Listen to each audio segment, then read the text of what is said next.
Good afternoon, honorable members. Good afternoon, Chair. Policy. Good afternoon, Chair. Hello, Chair. Okay, can we flag the agenda? Do we have any apologies?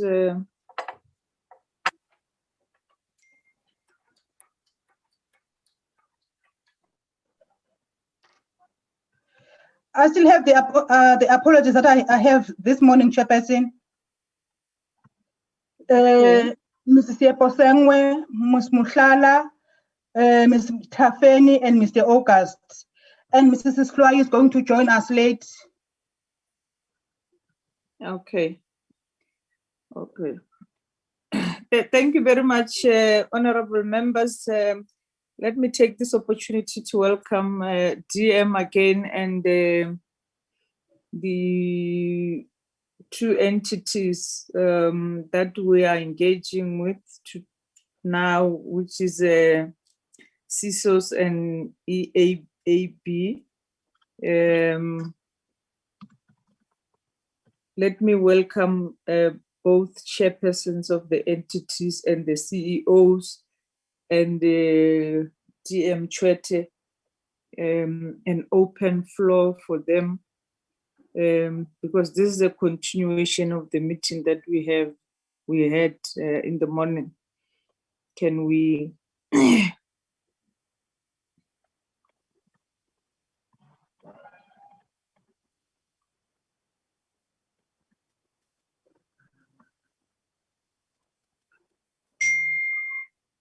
we have a state agency. We do have Mr. Biko on the line. Okay. And okay. DM Chwete, you want to Good open afternoon, the Chair. yes, thanks.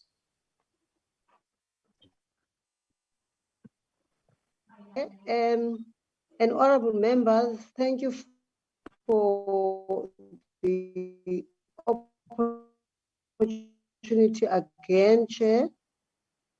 And we were with you in the morning.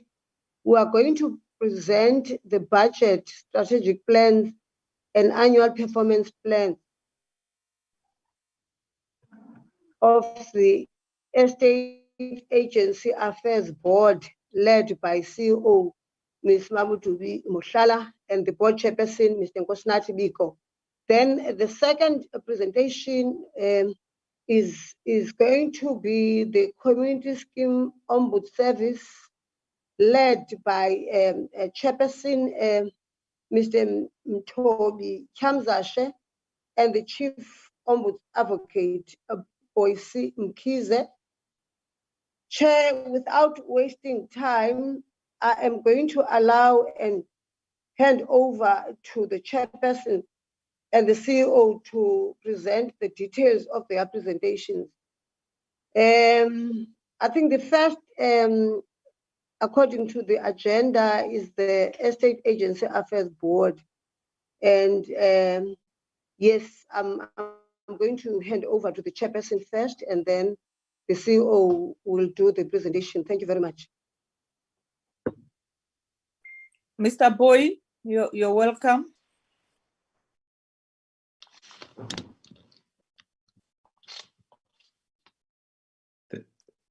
Thank you, Deputy Minister. This is Nkosinathi Biko, and I appear on this committee in my capacity as chair of the Estate Agency Affairs Board. Good afternoon. Sorry, DM, I missed that completely. Mr. Biko, your camera, please. Let me try and do that. That might be better. Good afternoon, Chair. Good afternoon, sir. You're welcome. You can proceed. Thank you. Thank you very much. Good afternoon, Chair, and good afternoon, members of the committee, and good afternoon, DM. Thank you for the opportunity. I will not waste the committee's time. I am going to ask the CEO of the State Agency Affairs Board to lead us with the presentation this afternoon. So I'll hand over to you, Mamitu.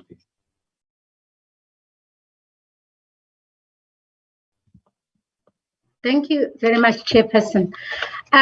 Good afternoon, Deputy Minister. Good afternoon, Honorable Chairperson. Good afternoon, Honorable Members. Good afternoon, Honorable Members of the public. We want to thank you for this opportunity that you've given the State Agency Affairs Board to come and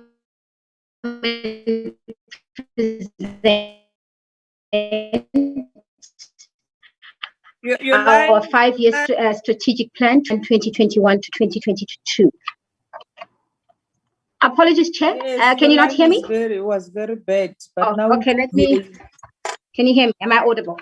Okay, thank you very much. As I said, Chairperson, Honorable Chairperson, Honorable Members, Honorable Deputy Minister, we thank you for this opportunity to come and present the Strategic Plan 2020 to 2025 and the Annual Performance Plan 2020-21 to 2022 on behalf of the State Agency Affairs Board. Chairperson, the nature of our presentation is going to take the following format. We're firstly going to talk about the purpose and the nature of the institution, our mandate and overview of the EAB, the strategic plan, and then we'll deal with the annual performance plan, the budget, and then we'll deal with the recommendation. Chairperson, I'm here assisted by two of my colleagues. I'm assisted by the acting CFO, Karen Son, who will present the budget, and I'm also assisted by Franz Mansu, who's the Chief Risk Officer, who will deal with the annual performance plan. Chairperson, we will obviously just deal with the highlights in relation to the document, but we will also make sure that in dealing with the highlights, we don't lose the context of the document. Firstly, Chairperson, the purpose of the institution, as I've already, the purpose of today's presentation, as I've already indicated, Chairperson, we are here to present to the Portfolio Committee, on Human Settlements, Water and Sanitation, the State Agency Affairs Board Strategic Plan 2020-2025, and the Annual Performance Plan for 2021 to 2022. Chairperson, our legislative mandate, as I'm sure you are all aware, but we can never overemphasize that, this is that the State Agency Affairs Board is a Schedule 3A public entity established that reports under the Department of Human Settlements and was established in terms of the State Agency Affairs Board Act 112 of 1976. And I'm sure you're all aware that the President has, through the parliamentary process, has now promulgated into law the Property Practitioners Act number 55 of 2019, and we are waiting for an effective date. And as soon as we have an effective date, we will start reporting in terms of that new piece of legislation. But until such time, we continue to present in terms of the State Agency Affairs Board Act of 1976. The primary mandate of the State Agency Affairs Board in respect of the EAB Act is to regulate, maintain, promote standards of conduct of estate agents having regard to the public interest. We issue Fidelity Fund certificates to qualifying applicants. We prescribe standards for education and training for estate agents. We investigate complaints against estate agents and institute disciplinary hearings against offending estate agents where required. And we manage and control the Estate Agents Fidelity Fund. Next slide. Our vision is that of a transformed, professional, and well-regulated real estate sector in a spatially integrated society. The mission of the State Agency Affairs Board is to protect, regulate, and transform the sector in line with the mandate of the Estate Agency, in line with the mandate of the Estate Agency Affairs Board. Now, going straight into the Strategic Plan 2020-2025. The impact statement in terms of the strategic plan is to protect, regulate, and transform the real estate sector. The first measuring outcome in terms of the first program. The first program that we have is that of finance and administration. And the purpose of the finance and administration program is to maximize the EAB performance through effective, efficient management of its resources and systems, thereby creating a world-class regulator. First outcome for finance and administration is to have a functional, efficient, and integrated government. The 5-year target in terms of that is to have an unqualified audit opinion with no significant audit findings. I'm sure you know, members of the committee, that we have been fighting very hard in the past 2 years to make sure that we have an unqualified audit. Unfortunately, with regard to the board, we have remained qualified, but we have been qualified on one matter. In the previous year, it was a different matter from the matter that we have been qualified on in the last year. And we are still very hopeful and confident that in this financial year, we will get an unqualified audit on the board. But in relation to the Fidelity Fund, I'm sure you know, in the first year, we got an unqualified audit. In the last year, we got a clean audit. And we do intend on maintaining a clean audit going forward. With regard to the second outcome, in terms under finance and administration, we need to make sure that we are satisfied and we have a satisfied and well-informed estate agency stakeholders. In relation to that, the first outcome indicator our first 5-year target is to ensure that we have 100% implementation of EAB stakeholder management plan. The second indicator is to make sure we have 100% of estate agent and consumer compliant queries resolved within a 90-day period. Next slide. In relation to our second program, which is that of compliance and enforcement, our objective is to ensure that all estate agents and agencies operating in the country are compliant to all relevant legislation. The first outcome in relation to that program is to ensure that we have a regulated and legally operating registered estate. We have regulated and legally operating registered estate agents. The first 5-year target in terms of the indicators is to make sure that we have 9,100 self-assessments received, evaluated, and analyzed for the 5-year period. The second indicator in the 5-year period is to make sure that 100% of compliant registrations are processed. The other indicator, which is the third one, is to make sure that 100% of the disciplinary hearings that are held, 100% disciplinary hearings held against completed investigations and outcomes are actually enforced. The other indicator is to make sure that the number of FIC inspections that are performed, we make sure that of those FIC inspections, 1,070 FIC inspections are performed within that 5-year period of time. Next slide, please. With regard to program number 3, which is the education and training program, the purpose of that program is to build capacity of in the estate agency sector through training and continuous professional development. The outcome that we wish to achieve in relation to program 3 is an improved professionalism and ethical practices of estate agents. And the 5-year targets we wish to achieve in that period is an approved implementation of skills program and qualifications for the sector. We also want to ensure that there's a 20% increase of registered estate agents with professional designations. And the third target in that 5-year period is to make sure that there's a 20% increase in the retention rate of estate agents enrolled for the PDE4 program. We also want to ensure that there's an 85% increase of estate agents who are registered for both for CPD and have met the CPD requirements in full. The fourth program, which is a very critical program for us, is that of transformation. And I think it's self-explanatory. The intention and purpose is to make sure that there is transformation and increased participation by people from historically disadvantaged backgrounds within the sector. And the first outcome there is to make sure that we have a transformed and inclusive real estate sector. And the first target under the indicators is to make sure that we have 10,000 interns placed in the real estate industry under host employers through the One Learner, One Estate Agency program over the 5-year period. The second target in the 5-year period is to make sure that there's a 100% retention rate for youth interns that are placed within the property industry with host employers through the One Learner, One Estate Agency program. The second target under the 5-year program, the second 5-year outcome indicator we expect to achieve is a 60% increase percentage of full status Black women that have been supported through the principalization program.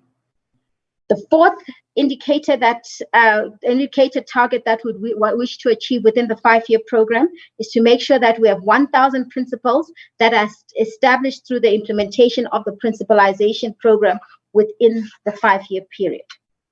The next slide, please. Still under transformation, we would also want to achieve the following outcomes.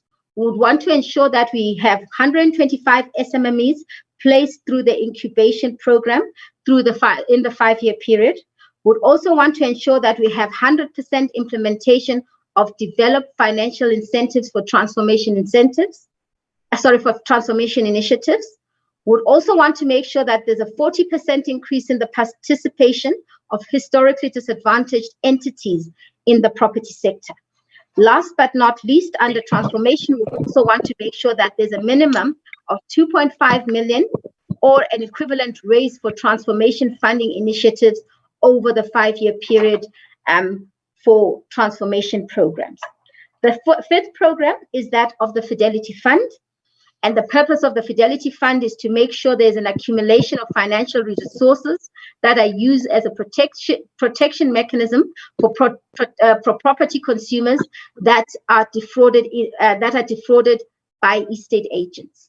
The outcome in relation to Program 5 would be a sustainable Fidelity Fund, and the targets for the 5-year period is to make sure that we have 100% implementation of the approved investment strategy. The second target in the 5-year period is to make sure that there's 98% interest received from estate agency trust accounts collected within 30 days from the due dates for collection. The third one would be to make sure that we have 100% fully compliant claims paid within a 6-month period. The last program is the MTSF program, and the outcome thereof is to have a well-informed house owners and tenants around property transactions. And the 5-year target in relation to that is to make sure that there's 100% implementation of a borrower, home ownership and tenant education program in partnership with the Department of Human Settlements entities, which is our sister entities, and other stakeholders. The performance projections over the 5-year period is to make sure that key initiatives of the EAB intends on implementing over the next 5-year period include facilitating the implementation of the industry regularization program, which is our amnesty program, which we also call the PDI resolution program, which is another program that is aimed at making sure that Black participation is increased within the property sector, and all regulatory impediments that would prevent Black estate agents from participating in the sector are actually removed, or put differently, that there is an exemption that is put in place for all Black estate agents for a period of 5 years so that they can come into the sector without any regulatory requirements for them to pay any fees. But it must be understood that in saying that they must not pay fees does not mean that they should not meet the requirements for regulatory compliance. So they would be exempted from the payment of fees, but they would still be required to meet all the regulatory compliance, and they would be exempted for a period of 5 years. After the period of 5 years has lapsed, then they would be expected to go back to paying all the regulatory requirements, such as your registration fee, your CPD fees, and all other fees that are required from them. And we believe that this period, this kind of exemption will be critical for ensuring that there is full participation by people from previously disadvantaged backgrounds. Next slide, please. And I think we've already spoken to the issue around the One Learner, One Estate Agency program, but I just want to emphasize that One Learner, One Estate Agency program is also a very important initiative in terms of our strategy to make sure that we get young people into the sector, but not only do they get into the sector, but they become full and effective participants in the sector, and we also ensure that they are sustained and they are retained within the sector going forward. Thank you, Chairperson. I think that would then be the strategy that would be put in place by the EAB for the period of 2020 to 2025. I will then hand over to Frans Mansu to take us through the annual performance plan for the period under review. Thank you.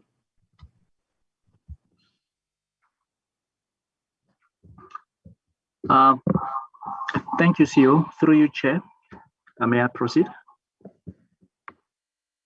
Yes, yes.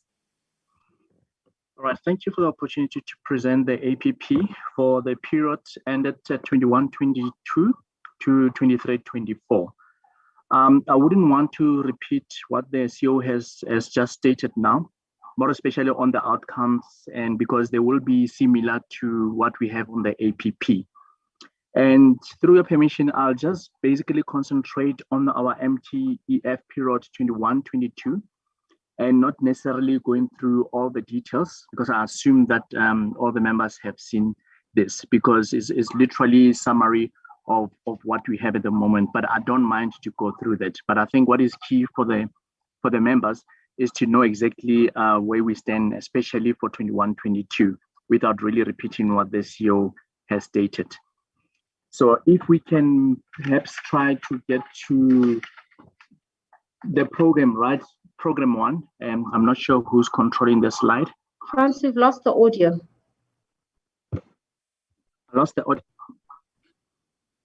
Who can hear? I'm not sure, can I be heard? Yes, who can hear you? Proceed, sir. All right. With the first program of 21-22, you can see that it's exactly the same target, unqualified audit opinion with no material findings. And then it go across till 23-24. This has been discussed in conjunction with DHS on an annual basis, so that we can continuously improve even going forward. We have 100% implementation of fraud prevention plan, and then 100% risk mitigation plans implemented per annum. And to have a very 100% compliance to statutory tabling and the prescript. You can go to the next page, please.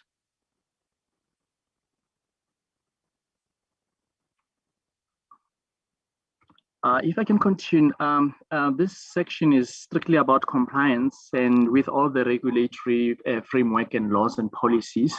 And the aim here is to basically comply 100% to ensure about our control sufficiency and all what we need to be accustomed and comply with the AG. The next one for program 2, which is strictly compliance, which is another program that the AG has indicated to us that they will be auditing, because it's a critical program that that any entity has to have, because without compliance, basically the whole purpose of achieving our strategy as planned might not be achieved.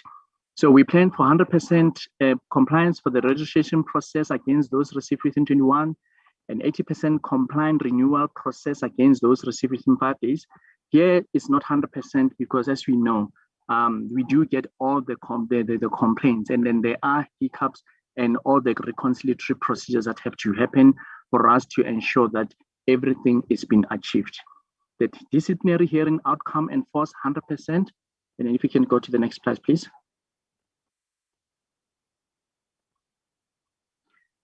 And the increase in the baseline with regards to the improved professionalism and ethic practice of the estate agents, that we plan to increase on a yearly basis, as stated on the MTEF period from 21 till the year 24. We also planning to increase the percentage rate on estate agents enrolled for PDF 4 and 100% increase of estate who are registered for CPD and have met all the CPD requirements in full. The next page, please. That leads to program number 4, which is transformation, which I know is critical, and most members are passionate about it.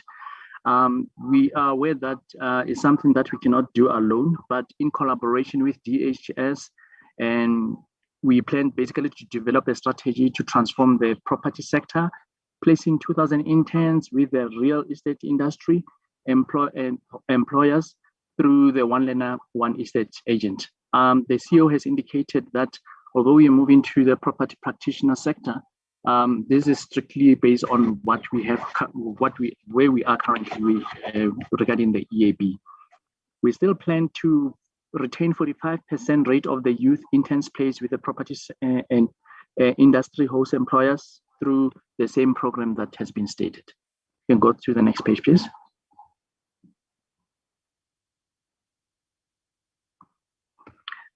We plan to increase 30% of the full status Black women that have been supported through the principalization program, and at least have 280 principals established through the implementation of the principalization program.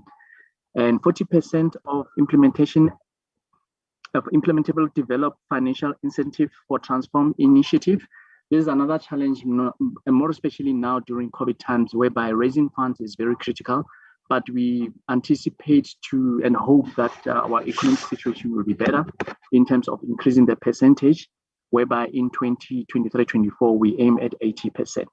But at the moment we aim at 40% of implementation of the developed financial incentives.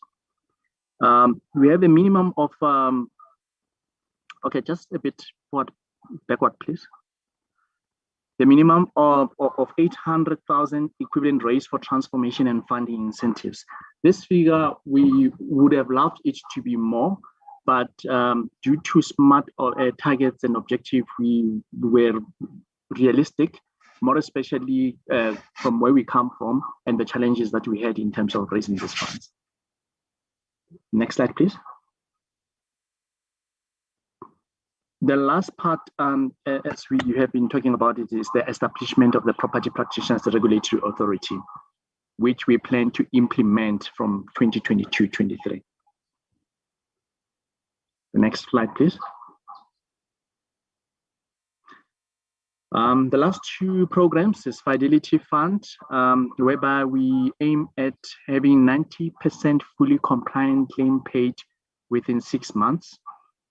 This is one of the targets that we have been able to achieve consistently in the previous year, and we're doing well. And we should be able to maintain that momentum up until the next 3 years to come, and probably even more. The last program that CEO has talked about is about homeowners and tenant education program and collaboration with NHFC and the department to promote the functions of the affordable housing market. This is one target that is jointly managed by all these relevant stakeholders, that where our aim basically is to implement that program to ensure that our MTSF contribution is met for this current financial year of 21-22. The last few slides, please. Basically, wouldn't want to go to all the basics of explaining about the performance information that we have here about outcomes contributing to achieve intended impact. I'd like to assume that members have gone through that. And we'll quickly like to jump straight to the key risks that have been identified.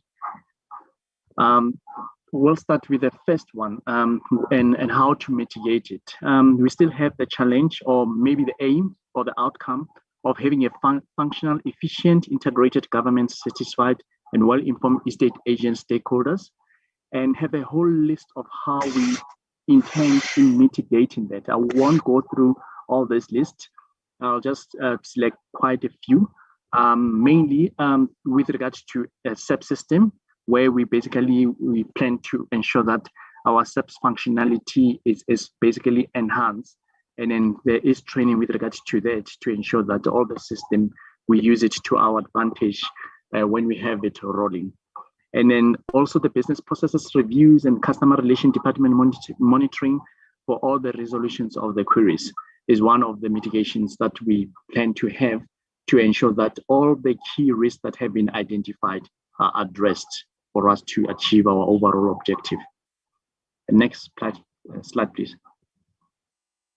In terms of compliance and enforcement, our key risk is illegally trading estate agents and financial constraint to fund essential organization projects and programs, and the damage to the image and reputation of the EAB.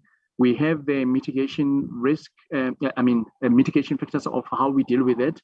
Out of all this, I'll mention a few as well, is to conduct random inspection for compliance and to renew the reminder sent to all the estate agents to renew FFCs, to basically have service level standard manual formulated in place to ensure that what we have identified as key is addressed and monitored through the year. Next slide, please. Education and training as well. Few risks here that we identify: unsuitably qualified individual operating as estate agents, and the increase in the number of buyers of residential property lacking understanding of the real estate transaction. We have detailed list of all the mitigation steps that we have in place and will be monitoring on a quarterly basis through our EXCO, MENCO, and to ensure that we fully address them by the year when the year ends. So one of the processes is just to basically empower the consumer through consumer education campaigns to understand the real estate transactions and the role of and functions of the registered estate agents, to have logbooks that are officially a requirement of intent training. We plan to basically automate that instead of using the traditional logbook that we had in previous years to ensure efficiency. Next slide. Transformation. Yes, we have resistance to change, lack of knowledge about roles of EAB by targeted groups. We have a risk of having a reputational risk of one-learner estate agent. Absence of transformation initiatives remains very key. And we plan to increase the marketing and publication relation campaigns to ensure that the public is aware of that. And then we have forged strategic partnerships with relevant stakeholders, and in order to ensure that this objective and this risk is basically under the control, and development of the financial incentives, since a lot of financial incentives will be needed more than we currently have at EAB, more especially when we move towards the Property Practitioner Act regulation. Next slide, please. Fidelity funds remain our key risk, not just only for EAB, and even when we move to property practitioner, the key risk is the erosion of the Fidelity Fund. And this we mitigated by quarterly review of investment performance by EXCO and Finance Investment Committee, routine inspection, increased disciplinary measures of estate agents to reduce extent of the fraudulent activities, and improve level of consumer education, amongst other mitigation lists. Next slide, please. That's the end of my slide. I think at this stage, it's the opportunity for the CFO to continue with regards to the budget considerations. Thank you. Thank you very much, Deputy Chair and honourable members. I'm just going to take you through very briefly through the budget. Okay, the firstly is the budget of the board. Sorry.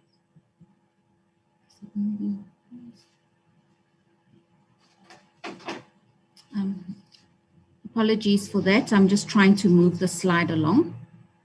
Can you see the next slide?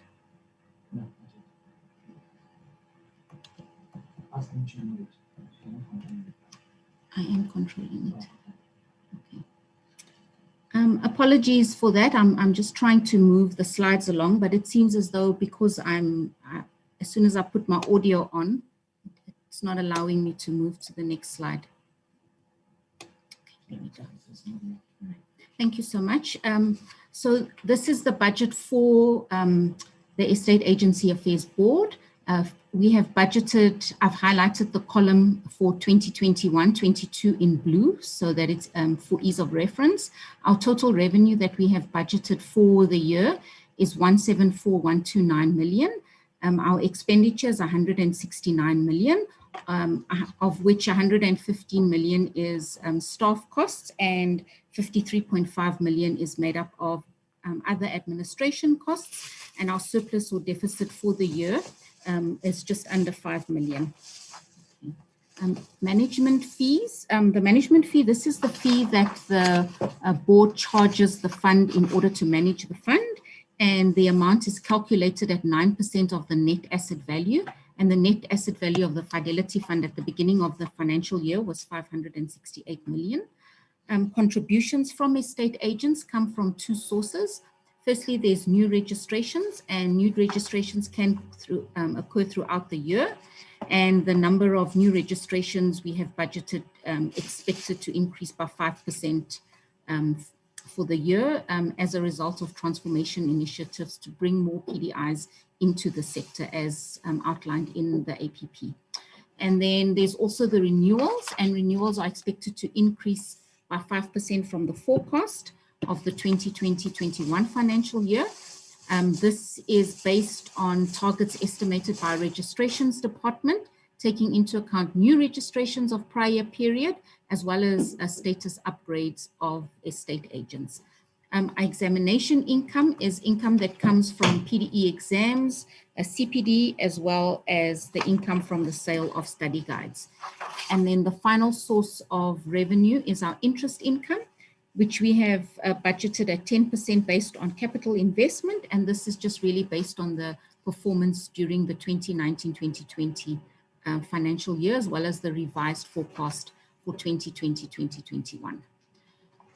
Our administration costs and other operating expenses are budgeted at a total of 49.7 million for the 2021-22 financial year, which is a decrease from the 2020-21 original budget.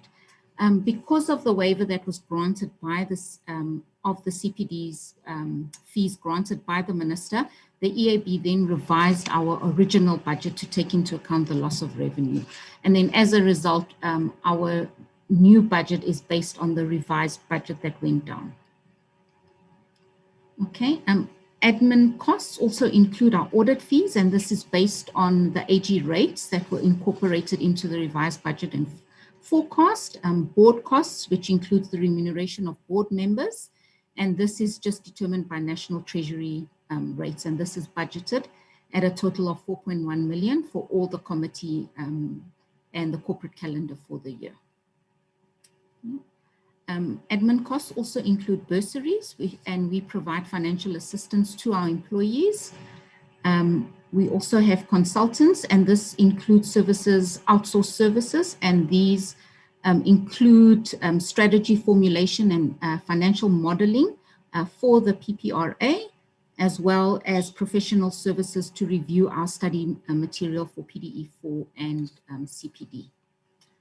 Our legal costs include disciplinary costs for estate agents, which are conducted by our compliance department, publication and communication, which covers the cost relating to the printing of the annual report, the APP, as well as publications on other media platforms, and venue and facilities costs cater for our PDE exam, CPD examination, as well as disciplinary hearings of estate agents that happen across the country. Staff costs are budgeted at a total of 115.6 million for the 2021-22 financial year, which is a decrease of 11.47 from the 2020-21 original budget. The assumption that we made is that there will be an overall increase of 5%, which is based on CPI as at the 31st of July 2020, plus a 1.8% cost of living adjustment. Okay. We'll then move on to the budget of the EAAF, the Estate Agents Fidelity Fund, and the budget for 2020-21-22, I've highlighted in blue for ease of reference. The total revenue is 98.3 million. Our total expenditure in the Fidelity Fund will be 94.5 million, which will leave us with a surplus of 3.8 million. Revenue is made up of contributions. It's new registrations. So of new registrations, the board is entitled to 65% of new registration fees, and the fund receives 35% of new registration fees collected. There's also interest on the trust funds, and this is the interest on the Estate Agents Trust Fund, which is budgeted at 58 million, which is an increase of 3% from the 2020-21 forecast. And our interest income is based on the rate of return for each individual investment within the investment portfolio.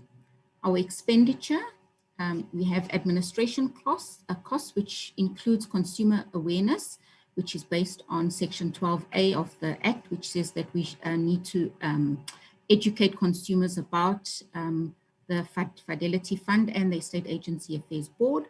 Also included are transformation initiatives, which includes assistance programs aimed at PDI estate agents.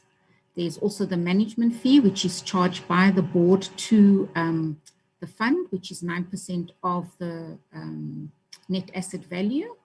Legal fees, which consists of legal costs incurred in enforcing compliance with the Estate Agency Act, as well as any curatorship of estate agents' trust account. And then publications include the design and printing of the agent magazine, which we distribute on a quarterly basis. Okay, and then claims paid relate to claims made against the Fidelity Fund by members of the public, and the 2021 budget takes into account the number of claims that the claims department is currently processing. Thank you very much, honorable members.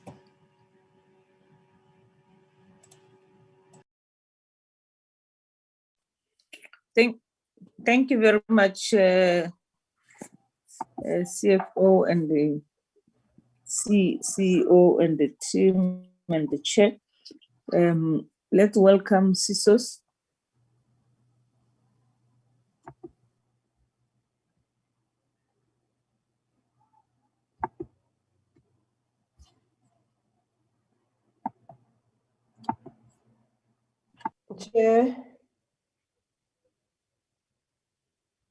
Chairperson. Yes. Yes. Can we kick off, Chairperson? Yes. Somebody's calling me. Can you wait, Chair? Oh, Who's calling? Oh, it was Chair. I was thinking that the CISOs will come in around 1800, which is 6 o'clock, but it's fine if they're here. I'm okay. Oh, no. We are here. We are here. Oh. No, 18 hours is the finishing of the meeting. You must be out of here at 18 hours, Honorable Tseki. You'll be alone, Tseki. Okay, okay, DM. Proceed, Chair. Good afternoon, Chairperson, the Deputy Minister, the honorable members, the DG and his delegation, and colleagues from our sister entities. Today, it is a feel-good time for CISOs, because every time we came here in the past was to talk about not having senior executives in place. We are pleased to announce that we now have a chief ombud in Advocate Boyce Mkhize and the CFO on the way. We also have an adjudicator general in place. So CISO's chairperson is now good to go. With regard to today's proceedings, we are grateful to have this opportunity to present our strategic plan for 2025 and our APP for 2021. We all know that CISOS was established in terms of an act which outlines certain objectives amongst the responsibilities, which include ensuring good governance of the schemes, alternate dispute resolution mechanism, amongst others. It's needless to say that we have had some challenges in discharging that mandate. Challenges that we are grateful that now they are becoming a thing of the past. We can see now even our performance from quarter to quarter is showing an upward trajectory. We had identified 5 priorities, and I remember the Deputy Minister saying she's going to monitor our performance against those. But we are pleased to say that with regard to executive appointments, we can get that one as something that is done. The office premises, we have just moved. The acquisition of an IT system to move away from an antiquated manual system is on our way. The investigation into the VBS funds is ongoing from different fronts, and the profiling of CISOs so that it doesn't become the best kept secret.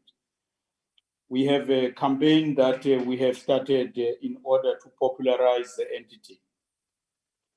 The Chief Ombudsman has already hit the ground running, and within 19 days, he was already telling us how he found things at the entity. He said that we have been in a wheelbarrow. As you know, wheelbarrows are those things that you leave them and you will find them in the same place 2 years later. Hopefully, that now is not longer a characteristic of CISOs. Significant progress has been made, but today's presentation is going to highlight the inhibiting legislation, collections from all schemes, finalization of disputes, business automation solutions, public profiling of the entity, the handling of surpluses. I know other entities talk about deficits. We are talking about handling of surpluses and our efforts towards transforming the entity as well. The board, whilst it is on their last year, is optimistic that most of the shortcomings will now be a thing of the past as we embark on repositioning the entity. For the presentation, our Chief Ombudsman will lead it. He will be supported by the acting CFO and the strategy manager. Over to you, Advocate Mkhize. Thank you, Chairperson.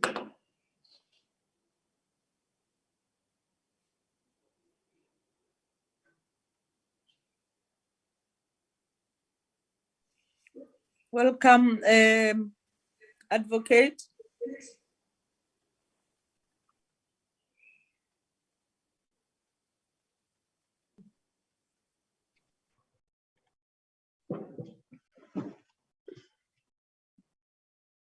Well, Deputy Minister, Honorable Chair and Honorable Members, it gives me a great pleasure and a singular honor to make my maiden presentation here as Chief Ombudsman. Today marks my 29th day in the office, and I'm privileged and grateful for the opportunity to be part of the team that is supposed to take CISOs to greater and higher heights. I'm grateful to the chairperson and to the board at large for the support that they have hitherto provided. And I can assure the esteemed portfolio committee members that we are firmly on the right track and on the path to turn our fortunes so that this becomes a very efficient and well-oiled machinery to regulate the community schemes and achieve its mandate in relation to the good governance of the schemes and establishment of systems that would provide for an effective regulator. I am not certain, Honorable Chair, if our presentation is being controlled on that other side, or we should operate from the presentation that we have here on this side and share it on the screen. If it is already with the hosts on the other side, I would kindly request that it be shared on the screen. Otherwise, I can then share it from my end. Please share from your side, sir. Thank you so much, Chairperson.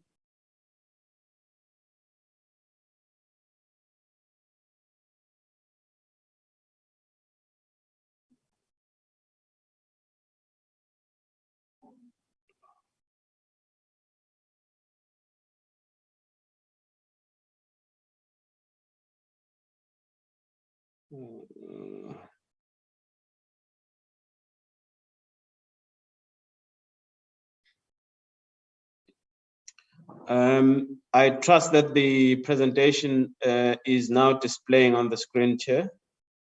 Yes, yes, sir, proceed. Thank you so much. So just in an attempt to summarize, the overall purpose of this presentation is to provide the revised 2020-21 to 2024-25 strategic plan and 2021-22 to 2023-24 annual performance plans of CSOS to the Portfolio Committee on Human Settlements, Water and Sanitation. We will deal firstly with our mandate, which is aptly described and defined in the Act, which basically establishes the CSOS, and that is the Act of 2011. Essentially, the Act provides for the development and provision of a dispute resolution service in terms of the CSOS Act.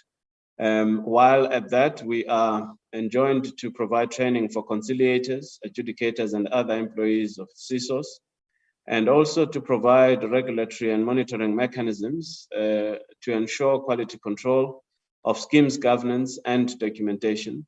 And of course, part of that includes us obtaining and preserving the governance documentation that belongs to the schemes. Part of it is to, in fact, engender good corporate governance on the community schemes and to share best practices in this regard.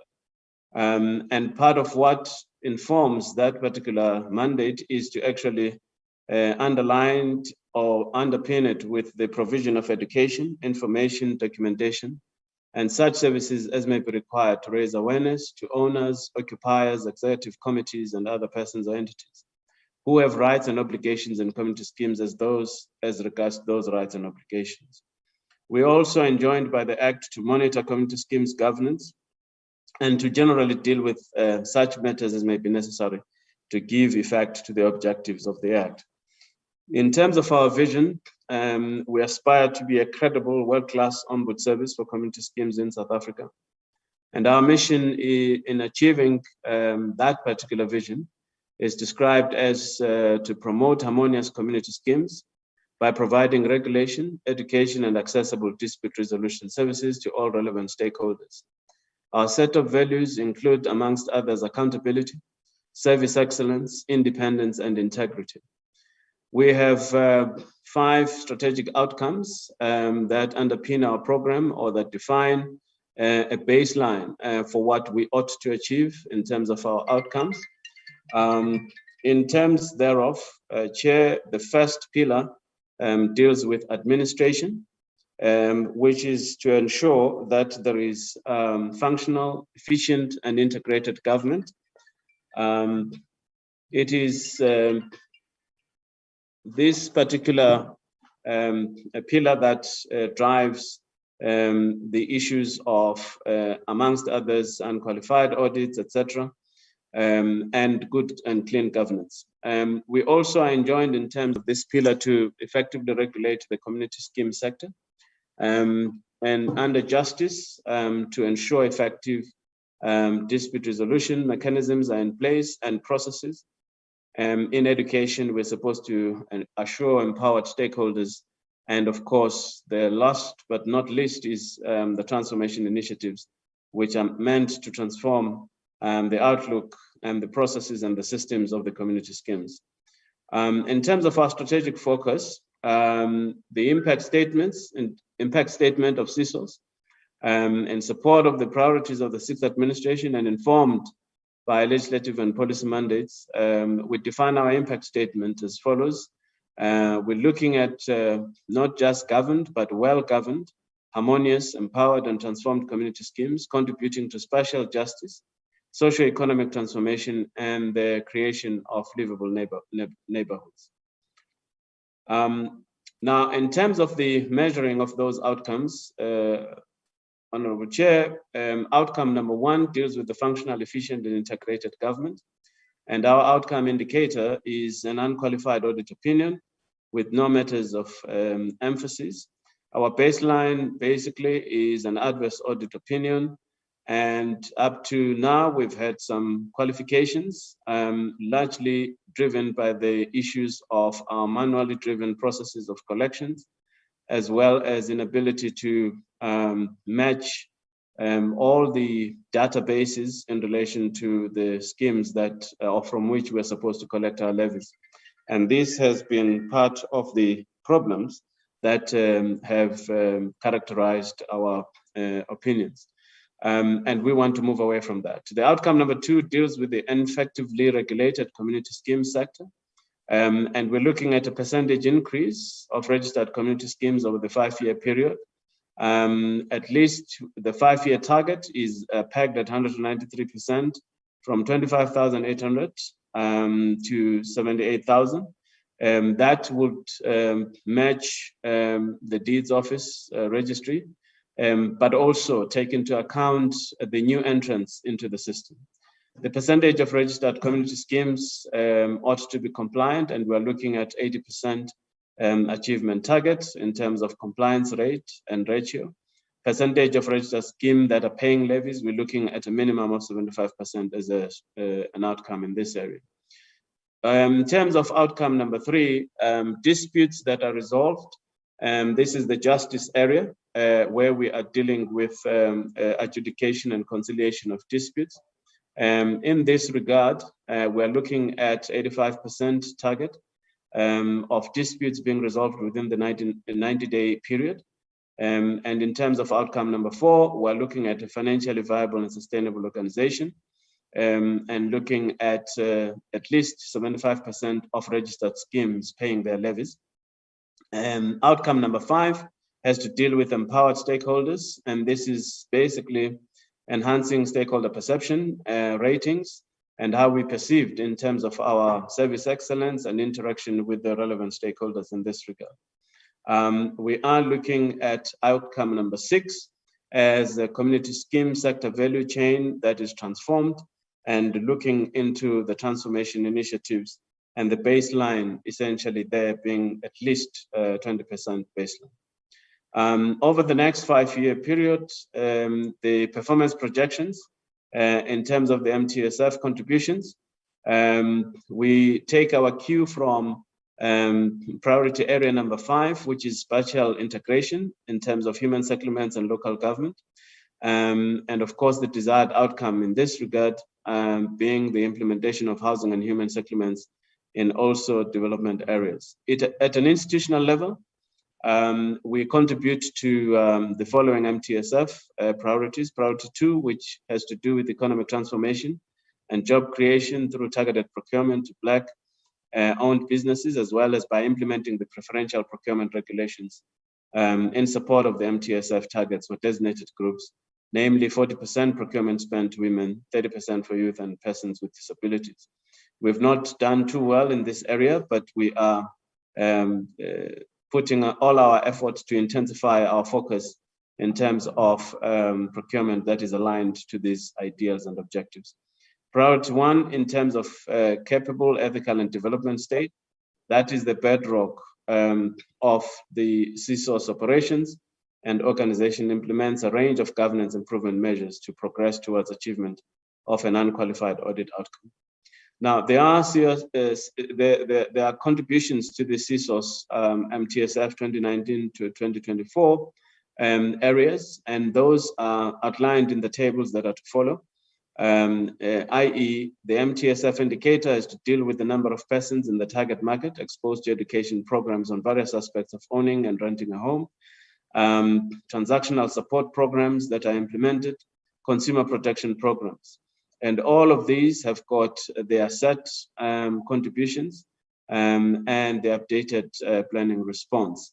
And I'm not sure if I should spend too much detail on that. It is rather reflected in the tables that appear there. In terms of the annual performance plan, Honorable Chair and members and Deputy Minister, we basically have conducted some situational analysis, looking first at the external environment. And part of the issues that have emerged in this regard is the issues around urban migration, and not only urban migration, but also issues of the trends and the patterns as identified by Stats SA in relation to preferences to gated communities, as they would call them in the US, or sectional titles or schemes. And the percentages, in fact, do reflect that the patterns seem to suggest that we are to reach about 77.4%, which is a 49.1 million of a projected 63.4 million in 2050, moving from the baseline of 43%. This basically indicates the increasing significance of the regulatory role of the schemes in this regard, both from the governance point of view and the adjudication of disputes. And therefore, the positioning of CSOs becomes even that much more critical to deal with the demands that are ever increasing in this regard. And of course, we are enjoined to empower and create and facilitate orderly and well-managed community schemes. And in doing so, we will endeavor to ensure that the adjudication of disputes is handled expeditiously with justice and with considerations to all considerations of reasonableness and just administrative action. In terms of the scheme registrations, this is an area that has lagged behind somewhat, COVID-19 also contributing to some of the lags in this area. However, there is an obligatory requirement for CSOs to ensure that they collect levies from all schemes that are registered in the country. Of course, therein lies our challenge in terms of the qualifications we've heard from the Auditor General, because of the fast pace and the ever shifting and moving target in relation to the registration and development of schemes. But it is a critical area to watch. We are engaging in initiatives that will actually merge the databases and ensure that we are in fact aligned with the Deeds Office, with the CIPC, and a whole host of other data bank entities that hold these critical statistical reports. The banks also, there is some relationship that we've already established in this regard around sectional titles and schemes in order for us to be able to account comprehensively for all these schemes. Madam Chair and committee members, we also have to deal with the issue of dispute resolution function. And what we reflect in that slide is just the dispute resolution services which we conduct at all our regional offices. And in the period under review, we've managed to deal with about 70% of the disputes, which is 4,891 disputes finalized out of 6,967 disputes that were received. And this is in relation to the 2019-20 financial year. This percentage of disputes reflects a decrease by 17% as compared to 87% of disputes that were dealt with in the previous financial year. We're looking forward to a target of resolution at 85% of the disputes within the 90-day time frame, and that's what we intend to achieve, Honorable Chair and members. On the scheme levy collection aspects, the collections have been well underway. I must say that in terms of the collection levels, we have managed to exceed our target for the year. However, it is still a far cry from the requirements of the Act, in the sense that we have not been able to firstly register all the schemes.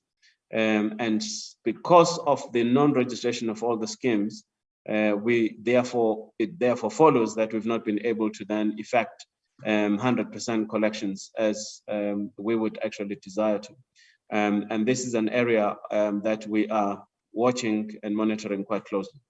And of course, there is a compliance framework that has been established within CSOs, and we're seeking to ensure that there's 100% compliance in relation to the frameworks that are applicable, both from a legislative and regulatory frameworks point of view, but also in terms of the policies that govern us. The number of schemes that are governed, we need to ensure that they provide quality governance documentation, that their practices compared to the world's best in terms of best practices. And we are in fact intent on ensuring that 70% of the governance documents are quality assured and match the standards that are required. The stakeholder engagement and advocacy, my chairman has alluded to this. That slide simply just reflects some of the key stakeholders and the fact that we have, in fact, signed up a memoranda of understanding with quite a number of them. And this is proving to actually yield the desired results in ensuring that there is cross-functionality and sharing of information going forward. And this would enable us to move with speed in accounting for all the schemes and ensuring that there is appropriate governance that is in place. Of course, the major issue that has bedeviled our ability to achieve what we needed to achieve is the manual operations that have hitherto characterized the manner in which we do business. And my chairman has already dealt with that aspect, and we are looking into fast-tracking the business automation solution that will cover, amongst others, the entire cycle of enrollment of the levies and the collection of the levies, as well as the adjudication of dispute processes. This is what we intend to deal with, informed by the current realities of the internal environment, as well as the external analysis. Honorable Chair, this is my final slide before I hand over to my team to deal with the annual performance plan and the budget. This is the current structure in terms of CSOs, headed by the Chief Ombudsman. Of course, we have our executive authority and the accounting authority, and you've got the executives, and the chairperson has already alluded to this. I don't need to spend too much time on it. We can, however, indicate that we are in the process of ensuring that our structure aligns to the strategy, both from the volumes of work and the demands, as well as the skill set, as well as the functional flow and logic of the structure. And this will also determine the outcome of the structure, whether we're following a hierarchical or a flatter structure, and the modes of ensuring and enhancing efficiencies. That is what we seek to achieve in relation to the reorganization and organizational redesign that we seek to undertake. Chairperson, may I thank you for affording us this opportunity. At this point, we're moving to the next slide, which will be the annual performance plans. And I'm joined here by my colleague, who is the head of strategy, Gidibone Petla, who will take the committee now through the annual performance plans. Thank you so much, Chairperson. Thank you, Chief Ombudsman. Good afternoon, honorable members of the Portfolio Committee. Good afternoon to the Deputy Minister as well, and their colleagues and large at the Chairperson. I'm going to be presenting our commitments in terms of achieving the strategic plan as presented by the Chief Ombudsman. Going now into slide 24. Thank you. In terms of us achieving that effective and functional governance and administration in terms of our entity, we're having common indicators that are shared by the Human Settlement Department in terms of all their entities. We're also going to be monitored in terms of how we manage our fraud and corruption, our anti-fraud and corruption in terms of implementing for all the next MTF period, the 100% of the anti-fraud and corruption plan. We're also being monitored in terms of the management of our risk in terms of 100% throughout the MTF period, that we need to ensure that our risk management plan is implemented 100% in totality. And the other one that also contributes to the achievement of our effective and efficient administration becomes that we need to ensure that our internal control and governance are also in place. In terms of that, we'll be implementing 95% of our audit remedial plan. We've had a number of discussions in terms of why is it not 100% in terms of the first 2 years, as alluded by the Chief Ombudsman, but we still have issues in terms of collecting our levies, and we in talks and engagement with National Treasury in terms of how we can move towards achieving our clean audit, overlooking or overcoming the issues that we have in terms of not having complete revenue collection. Going into the next slide, again, still on program 1. This one talks about the automation system that was discussed earlier, that we need to be We are procuring the automation system, and how that will be achieved is that we're going to be automating a number of processes throughout the MTF. In the first year, we'll be automating 2 of our processes, and we are prioritizing the registrations and the levy collections. And going forward, we will be prioritizing 4 more processes that we need to automate. And again, in the last year of the MTF will be automating the last 2 processes that we have. This will cover our core system in terms of the core functions, as well as our administration system in terms of our marketing and our HR and our finance system. So in the previous financial year, we had 2 targets that were separate in terms of these targets, but we have since made a joint project in terms of looking at it as a whole, as one program that will be implemented in terms of for each financial year. Still again on program 1, we have, we need to ensure compliance in terms of our statutory requirements, as well as ensure the achievement of our compliance plan. This is one of the targets again that is being shared by the Human Settlement Department. We need to ensure that our compliance is also on the right track. Moving now to outcome number 2, in terms of our levy collection, as discussed by the Chief Ombudsman, we have in this current financial year overachieved in terms of our levy collection, and we are building on that momentum going into the next financial year, being the 2021, where we will be collecting 239 million, going again into the 2021-2022, and the number is increasing throughout the MTF. So we are comfortable, and we are hoping that we will, the same momentum that we have in this current financial year, will carry it forward. And this is actually supported by our marketing and our awareness campaigns in terms of us being out there, informing the schemes about our existence and about their rights and obligations. Going now into the next outcome. Okay, in terms of effective regulating our community scheme sector, we are making a commitment that for all those schemes that will be submitting their registration forms, we are going to register 100% of them. Previously, we were putting a number as a target in terms of our commitment towards the scheme registrations, and we were not achieving that particular target, mainly because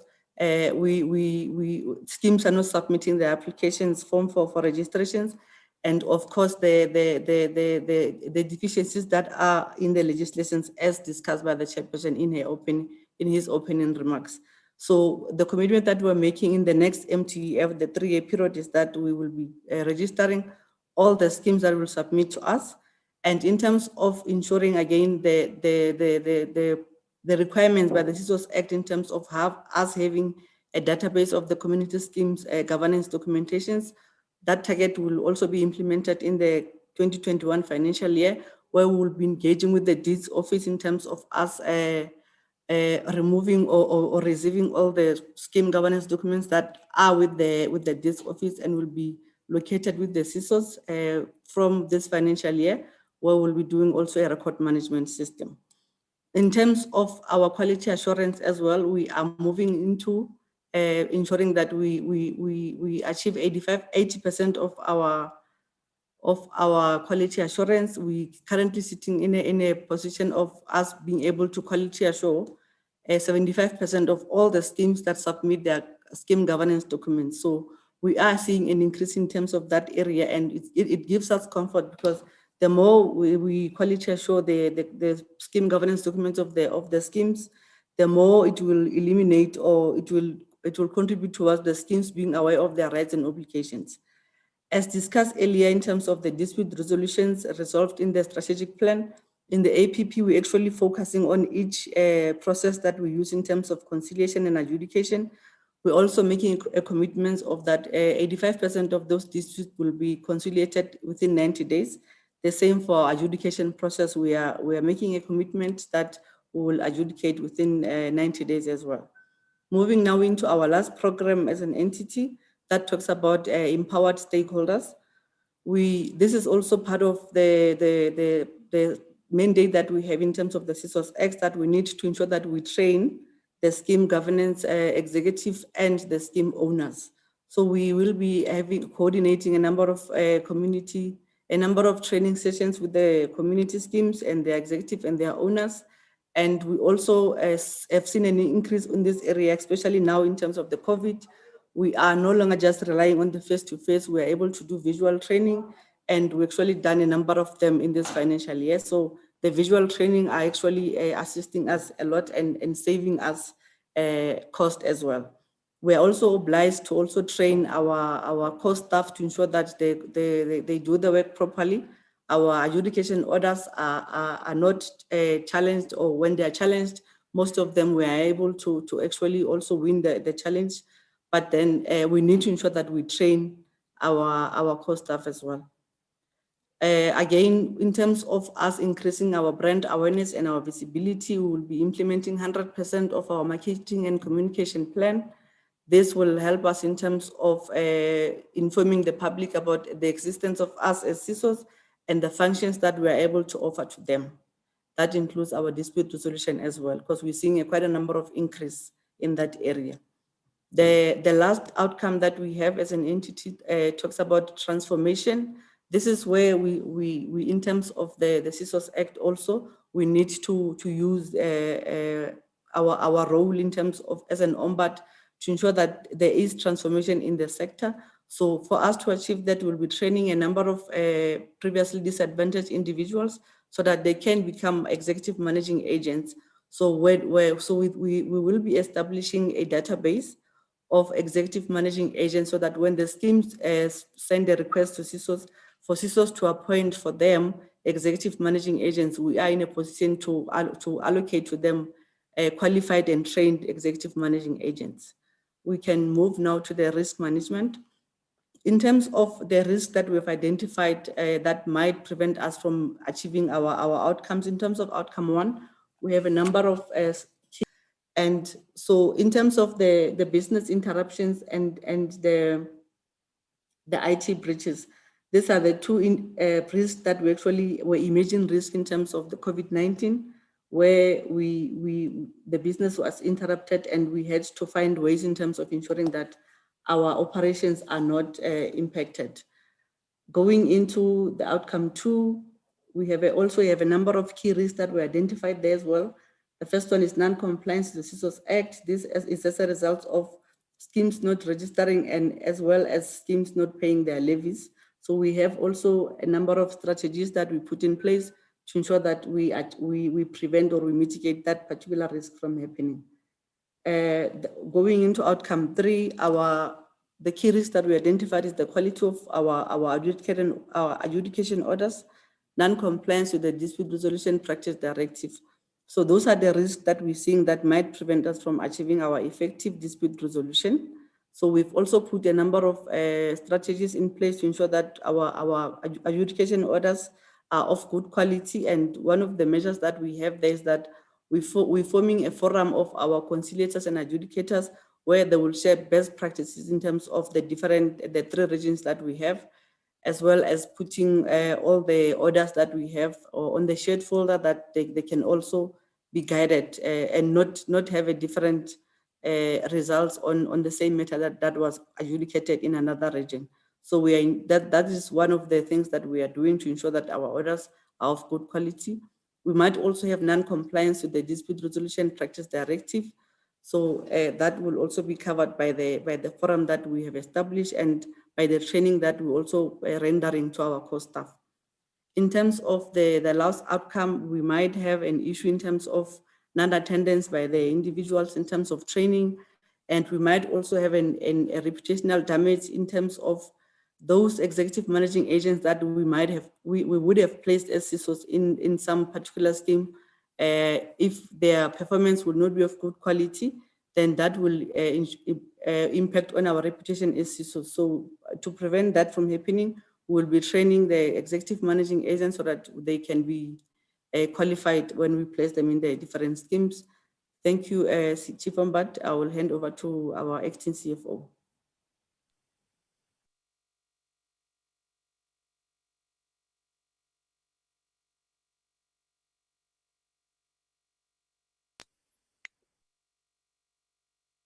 The budget for the next year financial year.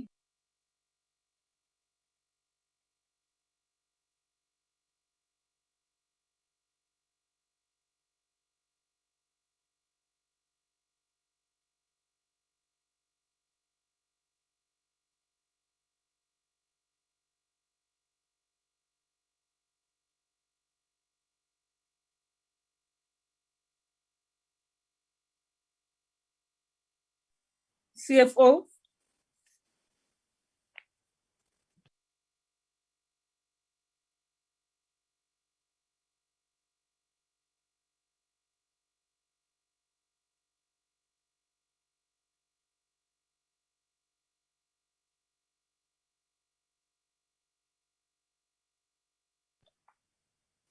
CFO.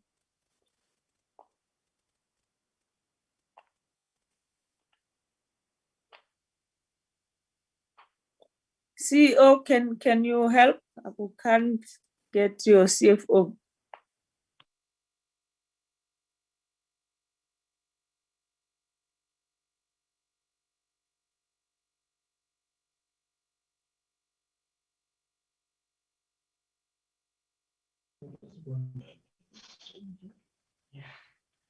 Chair, I have a problem with my gadget. It's not working. I'm using the staff member's gadget. I'm experiencing the network problem. Maybe it's the same even with that, with them that side.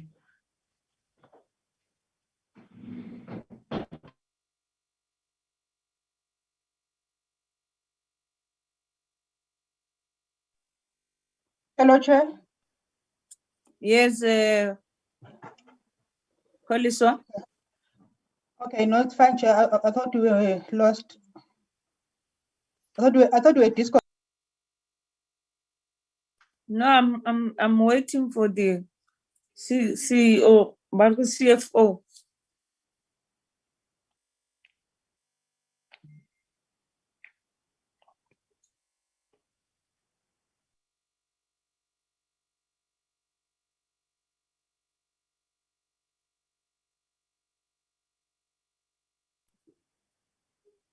Advocate Mkize. Yes, we're trying to make contact, Chair, with CFO. Okay.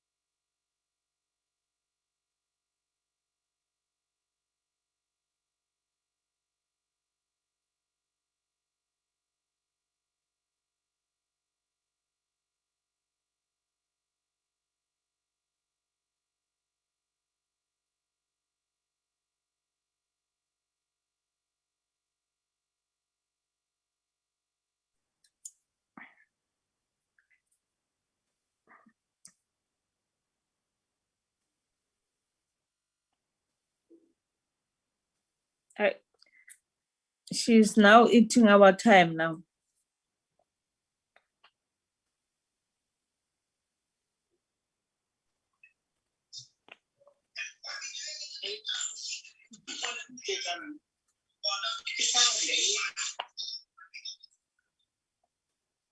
Advocate, don't you have somebody to present because we are now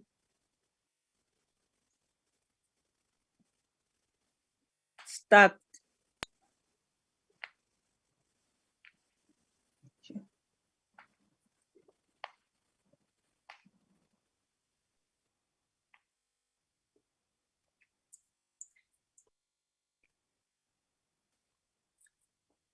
Chair and advocate, help us.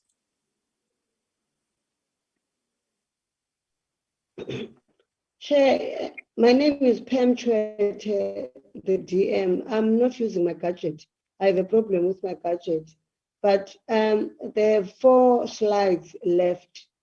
And to save time, I think let's continue with the first presentation. Then after finishing, we'll come back to, well, they're about to finish, I don't know. Maybe if the chair can summarize the 4 slides, the last 4 slides, because it's only 4 slides left now. Yes, indeed, Chair. Apologies. I'm not sure if you can hear us. I'm not sure what's happening with the system, but the CFO has been presenting throughout. We can hear you, but your CFO, we can't even see her. Oh. Yeah, Well, you can summarize the presentation so that we proceed, because we've been waiting. Oh, apologies, Chair. Sorry for that. It must be a technical. She seems to have been presenting alone. Yes, we are in the same room, in fact. But yeah, but essentially, Chair, just to summarize then, so that we can conclude, the slide that I think is important is the slide that I'm showing now on the screen, which is basically a reflection of the revenue streams and the totality thereof being 300 million. That's what she covered. And in terms of the breakdown of the operational expenditure, the major items being the staff cost, the operational cost as well as the staff cost. This, in fact, then accounts in terms of the breakdown for about 54% on the next slide, which dealt with administration, regulation, and education and training. Then she was talking to the notes that basically support these figures, which I think members would have had the opportunity to look at. In the interest of time, I would suggest that the members actually look into those narratives. They basically support the figures that would have been reflected. So in conclusion, Chair, it is our recommendation that the Portfolio Committee on Human Settlements, Water and Sanitation note our briefing for endorsement in terms of the CSOS 2020, 21, 22 strategic plan, the annual performance plans, as well as the budgets. We are indebted to you, Chairperson, and the members. Sorry for the technical glitch earlier on, and we will conclude it at this point. Thank you. Thank you very much, Advocate Mkhize and the Chair. Honorable members, that presentation. I'm now going to invite members to interact with the presentations.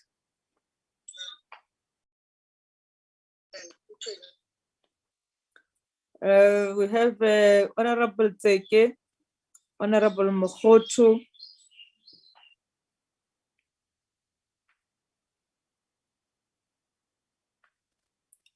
Honorable Powell, Honorable Mvana, Honorable Mashefo. Let's start. Honorable Tseke. Chair, thanks very much. And we're noting the presentation by both entities, your EAAB and the CSOS. Chair, you'll pardon me, I'll switch off my camera because of the network instability. Thanks very much. My first question, or three questions, will go directly to the estate agency. What is the current status of the Black women that have been supported through the principalization program? Can the estate agency provide the committee with a provincial breakdown if you have? If you don't, you can submit at the later stage. Secondly, what has happened to those estate agencies that have not complied? Can the EAB provide the committee also with a provincial breakdown of the number of the estate agents that have complied and of those who have not complied? My third question, how is the entity going to address the backlog of Fidelity Fund certificates, and how many are they? I will not venture into the ruling of the Gauteng High Court, but we hope that the committee will be briefed on the outcomes at a later stage. And to the CSOS Chair, if I've missed this matter on the presentation, Chair, they will pardon me. Are there any cases of community schemes that have refused and or failed to comply with regulations? If yes, how many of them, and how have you dealt with them, and what are the main reasons for non-compliance? Thanks, Chair. Thank you. Thank you very much, Honorable Zeko. Honorable Mokhoto. Thank you, Chairperson. I'm going to direct my first questions to CISOs. CISOs does not have a process in place that compels the developers to register schemes with it prior to operation. The impact is that CISOs will not be able to account fully for the levies, revenue, and receivables, as it does not have mechanisms to track new developments. Are there any processes in place or underway to ensure that such mechanisms are developed and implemented? Is there any strategy in place? And then the second question is, the target envisaged for the community schemes registered for the financial year 2019 to 2020 and a financial year 2020 to 2021 was 20,000, but a significant decrease of 5,000 is observed for the financial year 2021 to 2022. What is the reason for this significant decrease, whilst the levy collection for the financial year 2021 to 2022 is estimated to be at 245 million? Please explain how practical is the target. The third question to CISOs is, the CISOs does not have a policy, standard operating procedures, process flows, and an IT system that will enable it to properly account for revenue and account receivables. In the absence of such a policy or mechanisms, how does the entity account for its levy collection? And then I am going to refer now my other questions to EAAB. What is the current status? I beg your pardon. I meant to say, what has happened to those state agents that have not complied with EAB? The annual report for the financial year 2020 to 2021 financial year showed areas that need further enhancement. One such area is the revenue recognition, which resulted in a qualification in the books of the EAB. To what extent is the annual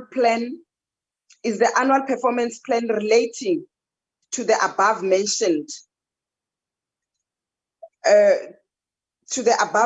issues?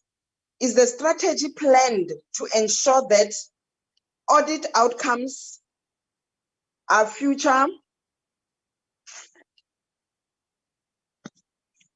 Excuse me. To what extent is the annual performance plan relating to the above mentioned issues? Is the strategy planned to ensure that audit outcomes are further improved? If that is the case, the program one, finance and administration, why do you have the same performance target for the MTEF period? Can the EAB relate their performance targets to the procurement of the new SAP system and capacity internally to use and apply the SAP system?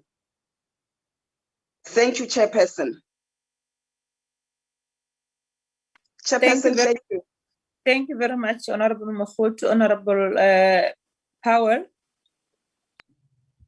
Thanks, Chairperson. My questions pertain only to the EAAB. I'll try and be as quick as possible. One, can the EAAB relate their performance targets to the procurement of the new SAP system and the capacity internally to use and apply the SAP system? This should also relate to how the EAAB is planning to deal with ongoing ICT challenges as well as the high numbers of staff leaving the entity as recorded in the brief provided to members. In this regard, and I do note that the EAAB may not be able to answer these questions right now because they may have to go and look, but if the committee can be provided with feedback in writing, that will also be fine. Specifically, how many employees have been dismissed or have had their contracts terminated by the EAAB in the current financial year? How many court or CCMA cases have been brought against the EAAB or any of its officials in relation to employment terminations? And then this regards specifically to the upcoming financial year before us today. How much has the EAAB budgeted for in legal fees in respect of HR matters? How much has been spent by the EAAB in relation to human resources related litigation over the past year? Then I'm not going to go into too much detail around the SWOT analysis that's been provided to the committee in the briefing documents compiled by parliamentary researchers. But essentially, the SWOT analysis has determined the entity's internal strengths and weaknesses, as well as obviously the opportunities that exist. Some of the weaknesses that have been identified and put before the committee in documentation ahead of this meeting include around mandate and legislation and insufficient capacity to comply with their regulatory mandate, 2, outdated legislation which does not sufficiently empower the EAB enforcement mandate. That has, of course, been remedied via the new act that we're waiting for the regulations to be officially and finally promulgated. And then in terms of the Fidelity Fund, we note slow approval process impacts on the processing speed, which results in increased interest claims. Governance, there's insufficient internal governance structures vis-a-vis policies, procedures, and risk orientation. Staffing, high staff turnover, eroding trust, a lack of succession planning. I mean, there's a long list. I'm not going to waste everyone's time. So in respect of the SWOT analysis put before the committee today, can we please get information on the last 5 questions? 1, what is the status of the forensic audit into the EAAB's Fidelity Fund? Who mandated or what mandated the need for this independent audit/investigation? 3, does the EAAB or has the EAAB charged VAT on levies and fees? 4, is the EAAB a registered VAT vendor? And lastly, how much does the entity currently have in its holding account and how does it plan to deal with these allocations? And then lastly, can we be provided with any information if the Director General or his representative is in committee around whether or not there have been consultants or consultancies or firms appointed for the forensic audit/investigation that have had their or have terminated any contracts that they have with the EAAB or the National Department or the Ministry? And can we please be provided with reasons as to why such contract terminations have happened and on what basis? Thank you, Chairperson. Thank you, Honorable Powell. Honorable Mvana.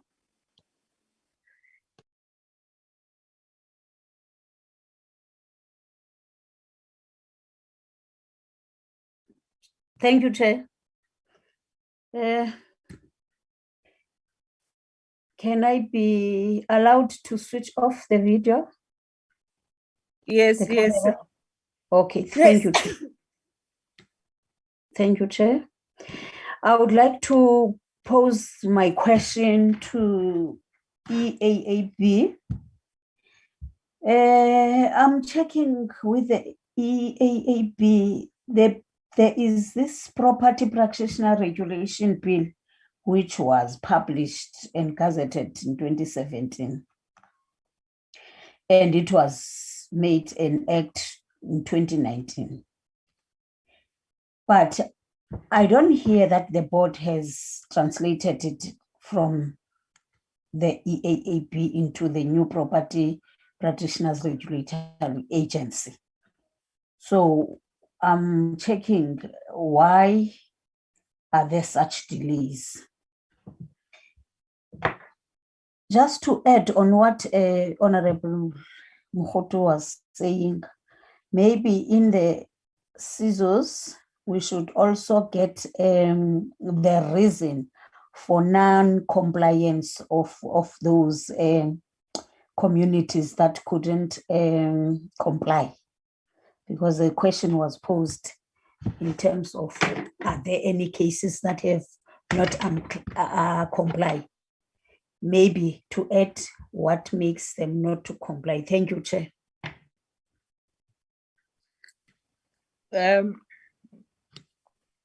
Honorable Mashiko.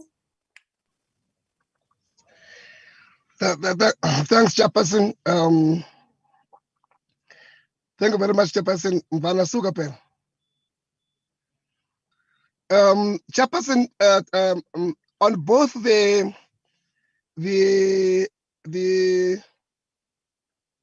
presentation by the two entities, I'm really interested in understanding and knowing what is it that both of them are doing, or is it not maybe the outcome of the court cases that has now been won in court, that the issue of BEE must be stopped, that some of their members are non-compliant. Was if to me, if you're saying people are non-compliant and they don't even worried about them complying, surely there must be some background that they're standing for. I know that there is a court case, a judgment that was done in Gauteng that the BEE resolutions or law or act is unconstitutional. Now, definitely, for instance, in your EAAB, 90% of people that are qualified in there are lily white. Now, definitely, if you want to change and it be BEE compliant, you must actually get a very serious revolution coming against you on the basis of a conglomerate of whites who are refusing to change and accepting the fact that South Africa belongs to all who live in it, both black and white. Is it not the issue we're dealing with here, both in the EAAB and in this ISOS? The ombuds chief, though I understand you are telling us challenges that we had in the previous term, but there is nothing that you are actually knuckling down to your board of the EAB to look into in trying to meet that which is not being met. For instance, you are saying in the last term you achieved 75% of the work you were supposed to do. In actual fact, 87% of the work you're supposed to do. This year, you have achieved 75, and it is 17% downwards.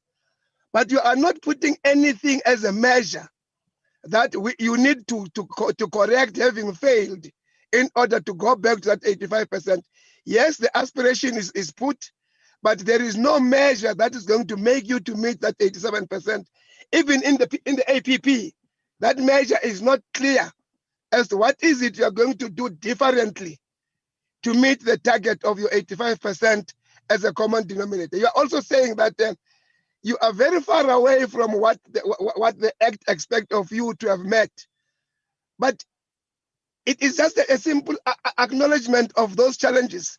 You are not putting anything as a measure that you are saying you want to hold your boards to in order for them to meet the requirement of the CISO's plan. But to me, for as long as you are not answering this question as to whether are you not meeting revolution by white companies and white members who are refusing to meet their Black economic empowerment arrangement, solely on the basis of them having won a court case that they do not believe that Black economic empowerment must be taken, or the BEE must actually be a policy of this country. Thank you, Chair.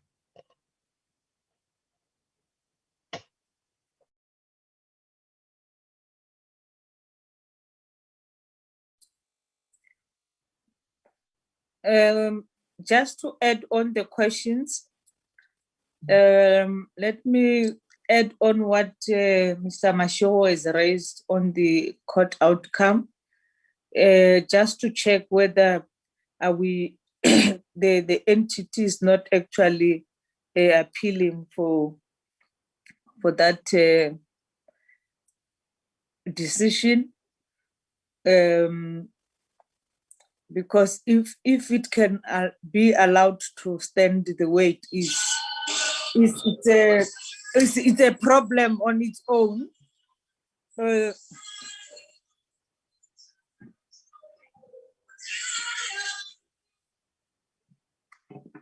It's a problem on its own if it's been allowed to continue. That we should agree that the BEE it's unconstitutional, because the constitution talk about the fair discrimination. I hope we can get more elaboration on that, whether the entities contesting the matter to the other issue. How far are we in terms of this program of one learner, one state agency? And there was in previous meetings, we've been raising the issue of EAB being mostly in big towns, not moving towards small towns to accommodate other areas. Just to check how far are we, and what is it that, though you are planning to continue with the program, but it will be important to understand, are we succeeding with that program? Are we not meeting resistance by these white male who are dominating the sector? And in view of the court outcome again, what will then be the vision of the entity? Because you have to transform this area. It cannot be left like that. The other issue is that on CISO, maybe on the EABs, one of the things that we've agreed was that as you come to portfolio committee, you'd actually report in terms of issues that Auditor General have raised. We know that you are presenting your APP and strategic plan, but we might want to understand how far are you in implementing those outcomes of the Auditor General.